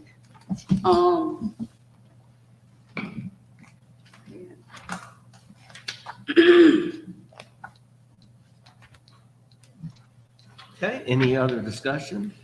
I do, Ms. Mayor, I'm just Yes. turning to him. Alderwoman? Just want to turn to him. Mr. Muhammad, cameras at, and I'm just asking a question, cameras over at North Natchez Park. I just want to ask, is he a part of Project NOLA? He's not? He's an independent contractor brought in for that project. Okay, So that we don't want to open the renovated youth center until all cameras are functional and are being read by our police department. okay, so they will be, that was my concern And the that I had. cameras have been installed and we're just waiting on the completion of Wi-Fi. And at that point, we will then be able to have the ribbon cutting and open the building. Okay. Where would that data be stored? The data will be It's in the cloud. in the cloud and Mhm. accessible by the police department. And they will eventually, I believe, interface with Project NOLA. One more comment, Mr. Mayor, before we move on. I just want to ask, the AED units, were they through a grant? Yes. Okay, so. Well, Because I see we have them here, and that's what I wanted to No. ask, I thought that was a No. grant, paying for They the were cost of the not. AED units. no, when we approved that, we actually approved, Mr. Rutter presented it and the board chose the vendor that he presented, but it is being paid out of the public properties fund. Okay, one other thing I wanted to ask about. Could there be a training provided for us to show how to use them as well? Certainly. Okay, that's what I wanted to ask. Thank you. Coordinate with Mr. Rutter. Okay, I sure Okay. will. All right. All right, any further discussion? Call the question. Second. Question's been called. Anyone opposed to the call? We'll proceed to a vote. All in favor of the motion indicate by saying aye. Aye. All opposed, nay. The ayes have it, motion carries. Next item, Madam Clerk. Yes, ask for approval of the first June 2023 mini claims docket, and there was a correction that we did the last meeting. It was 45,000 on the Mississippi Fire Chiefs Firefighters Conference, and it was, it's 7,000. Everyone should have an updated copy of that mini docket. So moved. Second. Okay, motion made by Alderman Hall. Alderman Davis has seconded that. I do want to make note, this amount reimbursement to me, it's not just for that one trip. There was another trip to Chattanooga, and you just don't have that much room. But that actually constitutes a trip to Chattanooga, Tennessee, and also a trip to Washington, D.C. Mr. over the Mayor, I last have a month. question pertaining to the. Yes, menu. Alderwoman? And I'm asking a question. Private dinner, can we, is that the wrong term for that? Private dinner for reimbursement? That was approved by the board. If you'll recall, we amended the amount. And it really is for a. I knew what it's for, a but I'm state- just saying It's a state dinner Okay. for officials from Guinea, Mhm. and that is what it should say. Yeah. It should have more explanation there. Thank you. That's all I And was. very good point. Thank you. Thank you. Uh-huh. And that was approved at a private meeting by the board. Okay. Any further discussion? Call for the question? Second. Then any opposed to the call, we will proceed to a vote. All in favor of the motion indicate by saying aye. Aye. All opposed, nay. The ayes have it, motion carries. Alderwoman Irving, thank you. Let the record show that was not a private dinner by Mayor Gibson, but that was a state dinner by the city of Natchez for officials from Guinea. That was approved prior to the. All right. Yes. If I'm not mistaken, there was a question about that, but if I'm not mistaken, I think we did, go to the ethics commission in order to have that state. Our city clerk got all of that settled before we did. I was just getting came to. All right. Thank you. Next item, Madam Clerk. Approval of the May 2023 high fire report. Pleasure of the board. So moved. Motion made by Alderwoman Second. Smith, seconded by Alderwoman Hall. Discussion? Call the question. Second. Okay. The question's been called. Any opposed to the call? We will then move to a vote. All in favor of the motion indicate by saying aye. Aye. All opposed, nay. Ayes have it. Motion carries. Thank you.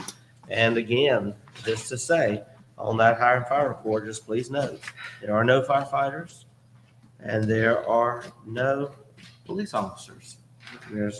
There's only one individual that was in our Public Works Department who left for a higher pay. I just like to say those things because people are always asking. And it just should be noted that we are not having the attrition in fire department or police department that was once there. It's a good thing. We will now, the next item, Madam Clerk. Approval of interfund transfers. So moved. Second. All right, we need to see what those transfers are, Madam Clerk. We have interfund transfer on May 23rd, 2023, from 640 2008 Construction Fund TIF to the 200 Bond and Interest Fund in the amount of $274,718.88. And it was to pay for the TIF payment for the Grand Hotel. So moved. Second. Motion made by Alderwoman Hall, seconded by Alderwoman Smith. Any discussion? Call for the question. Second. With the question's been called, any opposed to the call, we'll proceed to a vote. All in favor of the motion indicate by saying aye. Aye. All opposed, nay. The ayes have it, motion carries. Next item, Madam Clerk.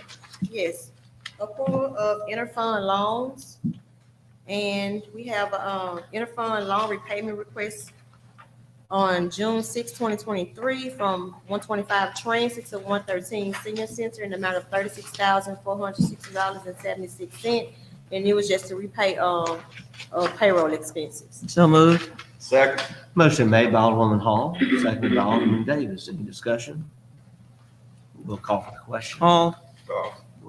Any opposed to the call? We'll proceed to a vote. All in favor of the motion indicate by saying aye. Aye. All opposed, nay. The ayes have it, motion carries. Next item. Request for interfund transfer request for approval on May 23rd, 2023, from 640 Construction TIF. I think it's the same thing. It's a total. April 14, 2023, from general fund to the 2022 road bond fund in the amount of $3,605. And that was to cover docket expenses until the funds were drawn down from the investment account. What's the pleasure of the board? So moved. Second. Motion made by Alderwoman Irving, seconded by Alderman Davis. Discussion? Call for the question. Any opposed to the call? We'll proceed to a vote. All in favor of the motion indicate by saying aye. Aye. All opposed, nay. The ayes have it, motion carries. Next item. April 14, 2023, from the general fund to 2022 capital improvement fund in the amount of $18,970. And that was to cover docket expenses until the monies were drawn down from the investment account also. So moved. Second. Motion made by Alderwoman Hall, seconded by Alderman Davis. Any discussion? Call for the question. Any opposed to the call? We'll proceed to a vote. All in favor of the motion indicate by saying aye. Aye. All opposed, nay. Okay, last loan The ayes request. have it, motion carries. Next item. Sorry. May 31st, 2023, and it was from 113 Senior Center to 125 Transit. I think this was a duplicate on here. Let me make sure. Yes, that's a duplicate. You just put it on 3 separate reports. So that's the last of the transfers. Mr. So Mayor. that's the last. Yes. Okay. Thank you, Madam Clerk. Mr. Attorney, your report. I still have Mr. Mayor, one should- more. I'm so sorry. We have one more? We have several on the report. Oh, okay. All right. Okay, a request for approval of travel for Megan McKenzie, Caroline Deason to Ocean Springs, July 26, 2023 to the 28th for a complimentary seminar on labor and employment law provided by Phelps and Dunbar. So moved. Second. Motion made. I see that now. Motion made by Alderwoman Hall, seconded by Alderwoman Irving. Any discussion? We'll call for the Hall, question. short. We'll proceed, any opposed to the call, we'll proceed to a vote. All in favor of the motion indicate by saying aye. Aye. All opposed, nay. The ayes have it, motion carries. Next item. Yes, request for approval of travel for Megan McKenzie and Caroline Deason to Gulfport, Mississippi, September 23rd through the 25th, 2023 for the Fall Massey Conference. So moved. Motion made by Alderwoman Hall and seconded by Alderman Davis. Alderwoman Irving seconded that. I would like to be added to that. I will also be going to that conference. And if you could do that just by An amended motion to add you, Mr. Mayor. Okay, is that fine with you, Alderman Davis? Oh, you good? Thank you. It is at that meeting that we entertain state leaders, and the more we are with them, the better. Thank you for the motion. Any discussion? Call for the question. We'll then proceed to a vote. Any opposed to the motion? The call. All right, all in favor of the motion indicate by saying aye. Aye. All opposed, nay. The ayes have it, motion carries. And then we do have a budget status report. I see that there's no action needed. No, sir. That's all, Mr. Mayor. Thank you. All right, we encourage everyone to look through the budget status report. Any questions you have, we are in our budget time now. We are having meetings, and we will soon be having meetings of the board as the finance committee is a committee of the whole. That will happen, soon. If you have any discussion, any questions pertaining to the budget status report and our budget process for the new fiscal year that will begin October 1st, please direct those to the city clerk. She is there, to assist you and her team. And we appreciate our deputy clerk also for all that she does. Mr. Attorney, now your report. Before I give my report, I would like to do one personal matter. To all those that have said prayers for me and my family, I want to thank you sincerely. I am better. Praise God. I am body and I am back. So thank you. And thank you for your patience to the board. And I hate to keep giving you reasons to pray for me. Sorry. Mr. Mayor and Board of Aldermen, before you, we're cleaning up the redistricting matter. Before you, you have in your packet a copy of the Secretary of State's filing, a copy of the letter from the governor approving, a copy from Attorney General Lynn Fitch's office approving our redistricting matters, and I also put in a list of streets. I do not have the maps for y'all. I received those in a big FedEx box right before the meeting, so I will get there's one map for all the aldermen and then some bigger maps. I'll distribute those, but right now I need a motion to make all these state approvals and this list of streets a part of the official minutes of the city of Natchez. Motion made by Alderwoman Hall and seconded by Alderwoman Irving. Discussion? We'll call for the question. Any opposed to the call? We'll proceed to a vote.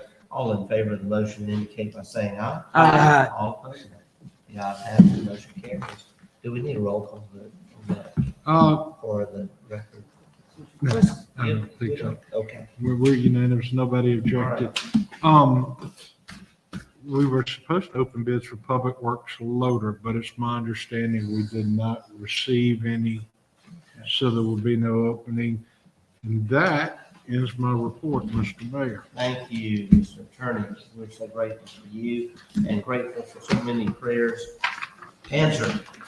Under my report, I do want to ask for approval to reschedule our next meeting. As you know, everyone will be on the coast for the most part for our summer conference for the Mississippi Municipal League. And so we are looking at Friday, the 23rd of June at 11 a.m. in the City Council chamber, being So moved. our next meeting date. I won't be able to be Special there. meeting. Alderman Davis, I'm sorry you can't be there. You can't participate by phone. That's right. If you can, we'll have a quorum, I would imagine. I would hope you would. Others indicate that they can participate. Okay, that's where we will approve the final claims docket. We'll try to keep that agenda light. Obviously, we've done a lot today. There'll be, a couple things, hopefully. Noise ordinance, Morgantown Road, those are two important items. And also, hopefully, we'll be having more news on Silver Street at that time. Also, I will say, prepare that next agenda. We're going to have a discussion on the Humane Society and where we are with regard to that. So with that, I will entertain a motion to schedule our second meeting for 11 a.m. Alderman Smith has made that motion. Second. Seconded by Alderman Maroney. Any discussion? Call for the question. Call. Any opposed to the call? We'll proceed to a vote. All in favor of the motion indicate by saying aye. Aye. All opposed, nay. The ayes have it. The motion carries. We also, I want to say a very good discussion on security of local parks. We're working on that more. I want to just bring to your attention, we've been making some landscaping improvements. It's just, it's time. We just recently were able to make some landscape improvements, just maintenance to the Proud to Texas Stand Monument, and also very important improvements and maintenance at City Hall. We had lost very, very large, very old camellia bushes, big trees. During the freeze in January, we had to replace them. Also, we had to resod a bit of the front lawn. All of that has been done, looking beautiful, but we do have two items that we'd like for your approval on. They fall in the range where we don't have to bid them, but just being that they involve not just maintenance, but some changes, I want to present them to you. You should have some copies. The Creative Exteriors company here in Natchez, well known for the work that they do. They actually are the original company that landscaped the Proud Texas Stand Monument in 2019. They have provided a proposal that would actually create a landscape improvement at the bandstand. And the proposal would, if you haven't noticed lately, there's a lot of dead bushes there, and a lot it just needs a refresh. And so the Mr. Gary Wells with Creative Exteriors is suggesting that the existing plantings be removed and replaced with a layered planting of azaleas, boxwood, and loropi, and remulched. And all of this will contribute to a low maintenance re-landscaping of the bandstand. The price to do this, $3,590. We could have, because of the amount, just gone ahead and say do it.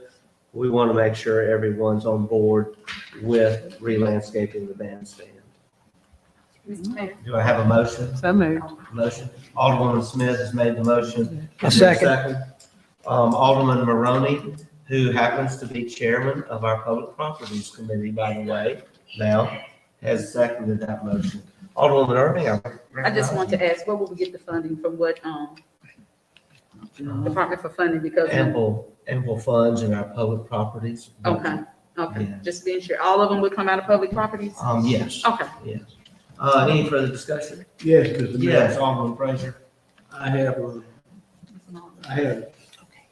issues with some of this stuff. What I have issues with is that I noticed that a lot of this stuff has already been done, and you're just not bringing it to the board. And I'm not against we're improving the community, but I I think that, when, we're gonna do something, I think before you bring it, like I say, he's just not bringing it to the board, and I know it's already been done, because I seen him cutting limbs down there on, some trees down on the bluff down there, he cut some limbs back down there. But I just wish that, you would give me a call, or give us a call, let us know, say, hey, I hadn't brought it to the board yet, but, I'm just letting y'all know ahead of time, this is what we're doing. And just bringing it now, like, that's the only issue I had with a call and let me know what's going on. Because like I said, when I ride around town looking, I'm like, oh, they doing it, I said, I didn't know anything about that. But like I said, I don't have an issue with it, but please inform me ahead of time that this is gonna be done. We'll do our best. I will say our public works crew has been busy doing just regular maintenance that happens at this time of year, and they actually didn't inform me some of this. This wasn't public work, one that issue on the bluff. Those are public work employees. But but let's, just stick to this motion. The motion pertains to the bandstand re-landscaping, and this is why I brought to you, rather than just say we're gonna re-landscape it. We like your approval of that. Any further discussion on the motion? Call for the question. Second. Question's been called. Anyone opposed to the call? Then we'll proceed to the vote. All in favor of the motion, indicate by saying aye. Aye. All opposed, nay. The ayes have it, motion carries. The next item, if you haven't looked at the city council chamber building in a while, I'm sure you've noticed it going in and out. We've had a good bit of boxwood dying, and the landscaper has said that boxwood has just lived beyond its lifespan and needs to be pulled.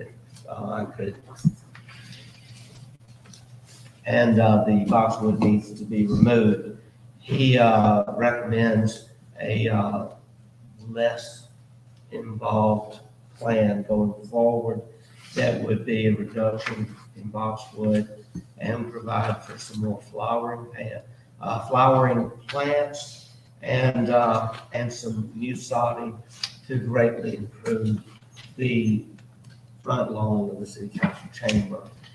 It comes to a total of the proposal of $3,690. What is the pleasure of the board?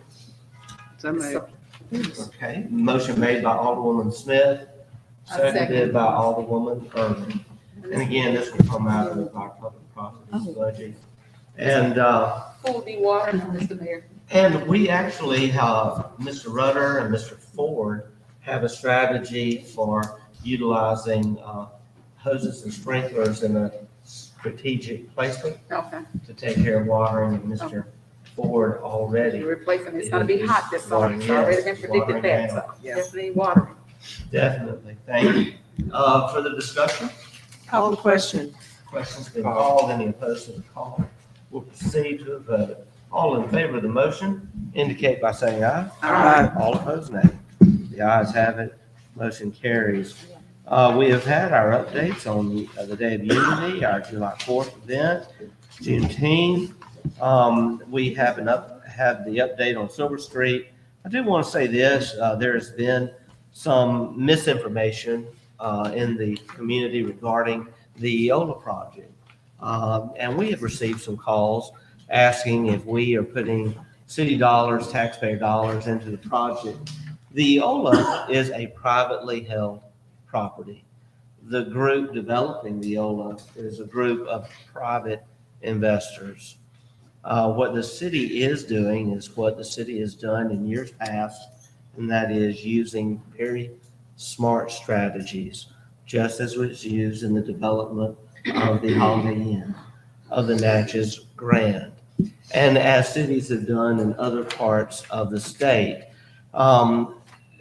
Everyone is very familiar with the TIF bond strategy, where you use what is the projected sales tax to then fund a bond to help pay for the project.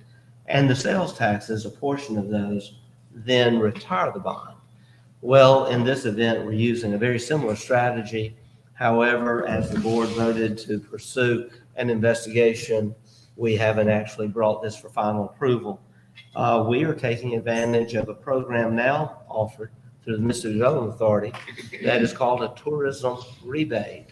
And it actually provides for a development related to tourism, such as the Yola Hotel, to actually have a bond taken where the projected sales tax collections then retire the bond. Only, unlike a TIF, which is a portion, in this instance, it's 100%. And so the city and the state would then, any sales tax generated by the project, 100% of that 7% sales tax would go back to the project until the bond is retired. Very much like a TIF, but it allows it to be done for larger projects and to be retired in a faster amount of time. The city, though, has no intention of pursuing a final decision on a tourism rebate bond for the Yola project until the city's independent bond counsel, bond advisor, and bond attorney have signed off on the proposal. We will not be risking money on this project. We will be utilizing a strategy that is legal and that has been used successfully by other cities, very similar to the TIF strategy that has been utilized by this city. And so anyone who says that the city of Natchez is putting taxpayer dollars into this project, well, yes, you are true, you are correct, but those taxpayer dollars are those who are paying sales taxes that are generated at this property once it's complete and that go to retire the bond. I just wanted to clear that up. And I also wanted to state that we have had a number of good meetings, and I actually will be having another meeting with the development team to include the owner of the Yola Hotel next week. We want to make sure that they're ready to go before we take the next step on a bond for the project. I hope that has cleared up any misunderstandings. If you have any other questions, just let me know. But I think the bottom line is to know we will not do anything unless our independent bond counsel and our bond attorney tell us we can. And our own attorney has to advise us in those respects as well. The workforce development, I just want to applaud Tawana Williams and our team. I think everyone knows by now that many people helped make this work, and we couldn't be more grateful to be a recipient of $443,000. It's $443,000 for workforce development here in Natchez. There were only, really, there were only 6 recipients in the state of Mississippi, and among those 6 recipients, Natchez was the only city. The maximum award amount was $450,000, and so we are so grateful to be receiving $443,000. That will allow us now to fund our strategy for workforce development for several years to come. And that's on top of another grant that was just announced through the state. That is a $150,000 grant that will grow to as much as $400,000 to $450,000 over the next 3 years for workforce training for juveniles who can choose that as an alternative to any kind of sentencing should they be caught in a court situation with the youth court. We are really grateful. Great things are happening. We'll be having an update from our workforce development director, Ms. Williams, very soon. I was in Washington, D.C. when I got this good news, and it was ironic that that was one of the things I was up there to lobby for and didn't really have to do any lobbying, but just a lot of thinking because it was in Washington that we found out. I always want to report on these trips that I make. I want to say it was a very successful trip to Washington, D.C. So far, we're doing great. As you will recall, it was a trip to Washington in March where we found out about this workforce development grant. We came back, and in less than 1 week, we turned around the grant application and we were awarded. Well, on our recent trip to Washington just last week, I want to thank Congressman Greg Harper for going with me. We did a lot of lobbying on behalf of our RAISE grant application. This is for our Forest Freedom Corridor, and we are very hopeful that we will be on the right side of the announcement when it's made at the end of the month. Of course, nothing is guaranteed, but I will say, I don't know if we have any pictures. I sent you some pictures this morning of the Washington trip, but I would like to say it was, in spite of the wildfire haze, it was a beautiful time to be in Washington. Always is, but through these slides, you'll see we met with Senator Smith. We actually took a picture with her. And I just wanted to do this just to say she loves Natchez so much.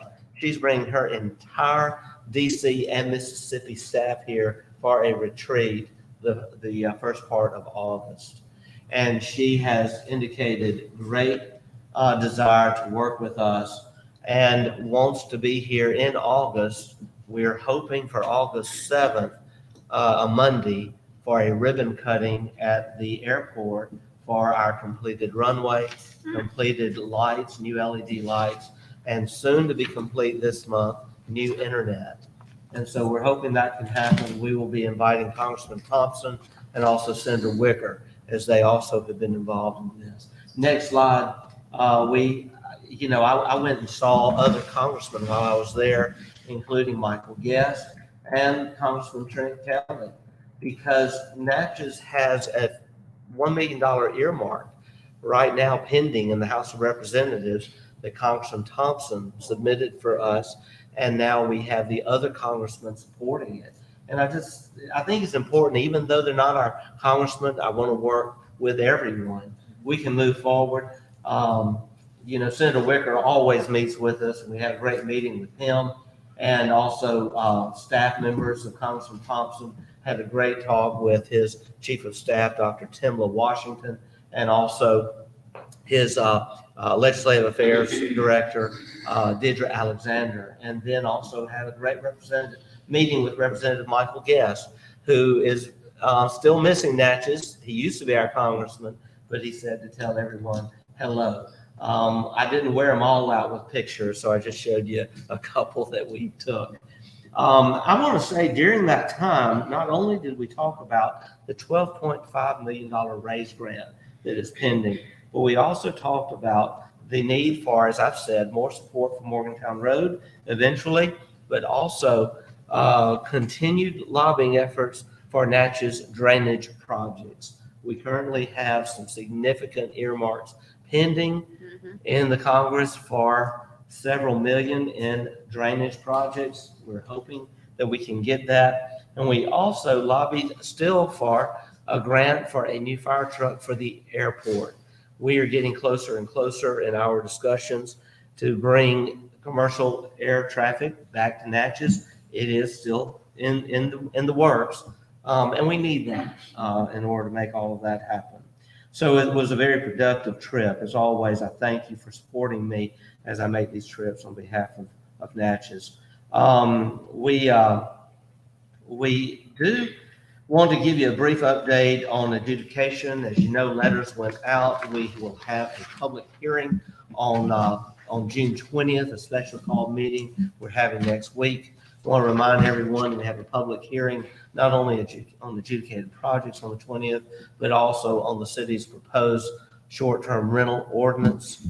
But also, we applaud the staff and our enforcement officer, Officer Grover, for all the work they're doing to help bring properties under compliance. I think you're probably noticing the effects. We're seeing improvement without adjudication, but we do think it's important that we have recurring public hearings on the second regular board meeting of each month for property adjudication going forward.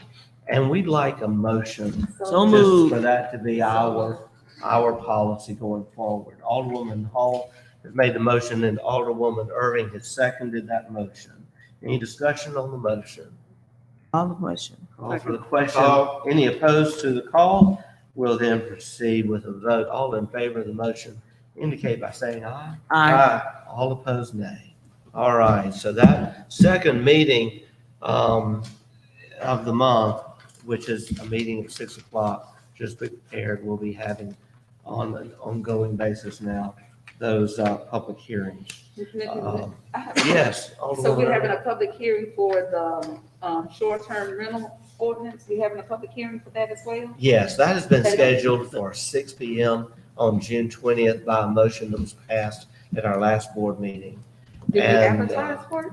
We have believe it 3 has been public hearings. advertised, I yes. just want to ask. does So it short-term public rental, notice? we're also having an adjudication hearing. We also have a public hearing that day for a new taxi service that wishes to operate. So June the 20th, put that on your calendars. We will go to a vote. All in favor of the motion indicate by saying aye. Aye. All opposed, nay. The ayes have it, motion carries. I do want to say, I actually had it in my notes, and I'm glad that Alderman Frazier brought it up. We definitely want to continue our discussions with the county on a combined 911 program.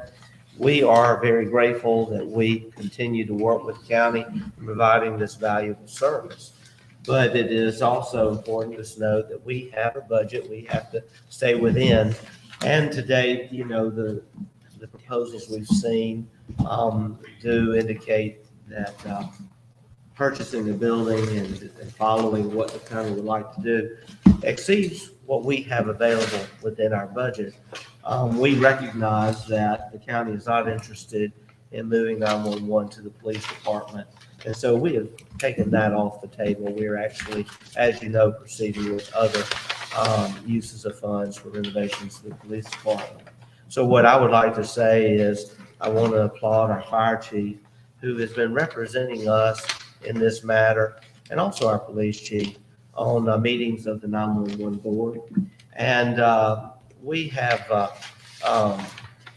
been very interested to see what the cost would be to retrofit the area where they currently reside, to redirect ducts, to install a new HVAC system, to redirect plumbing so that drain water is no longer dripping in the area where the 911 operators work, and to just upgrade the facility, to repaint, recarpeting.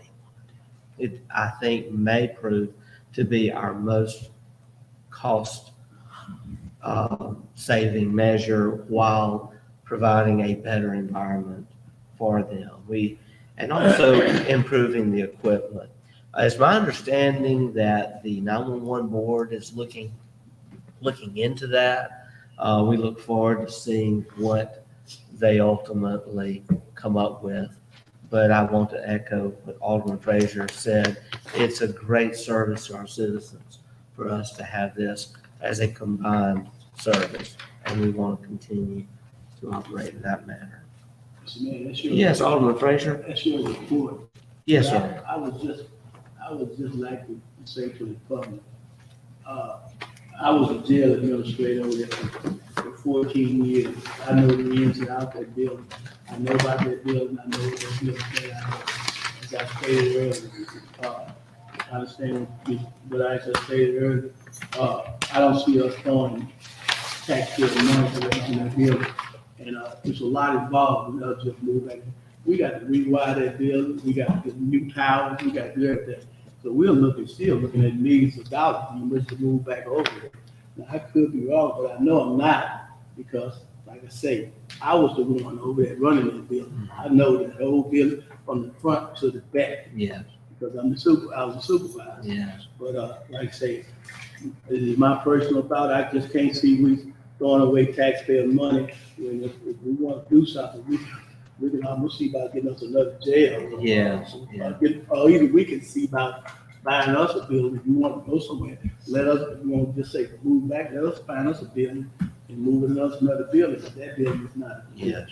Well, I would agree with you. As I said a minute ago, moving this to the police department is off the table. That is not being considered.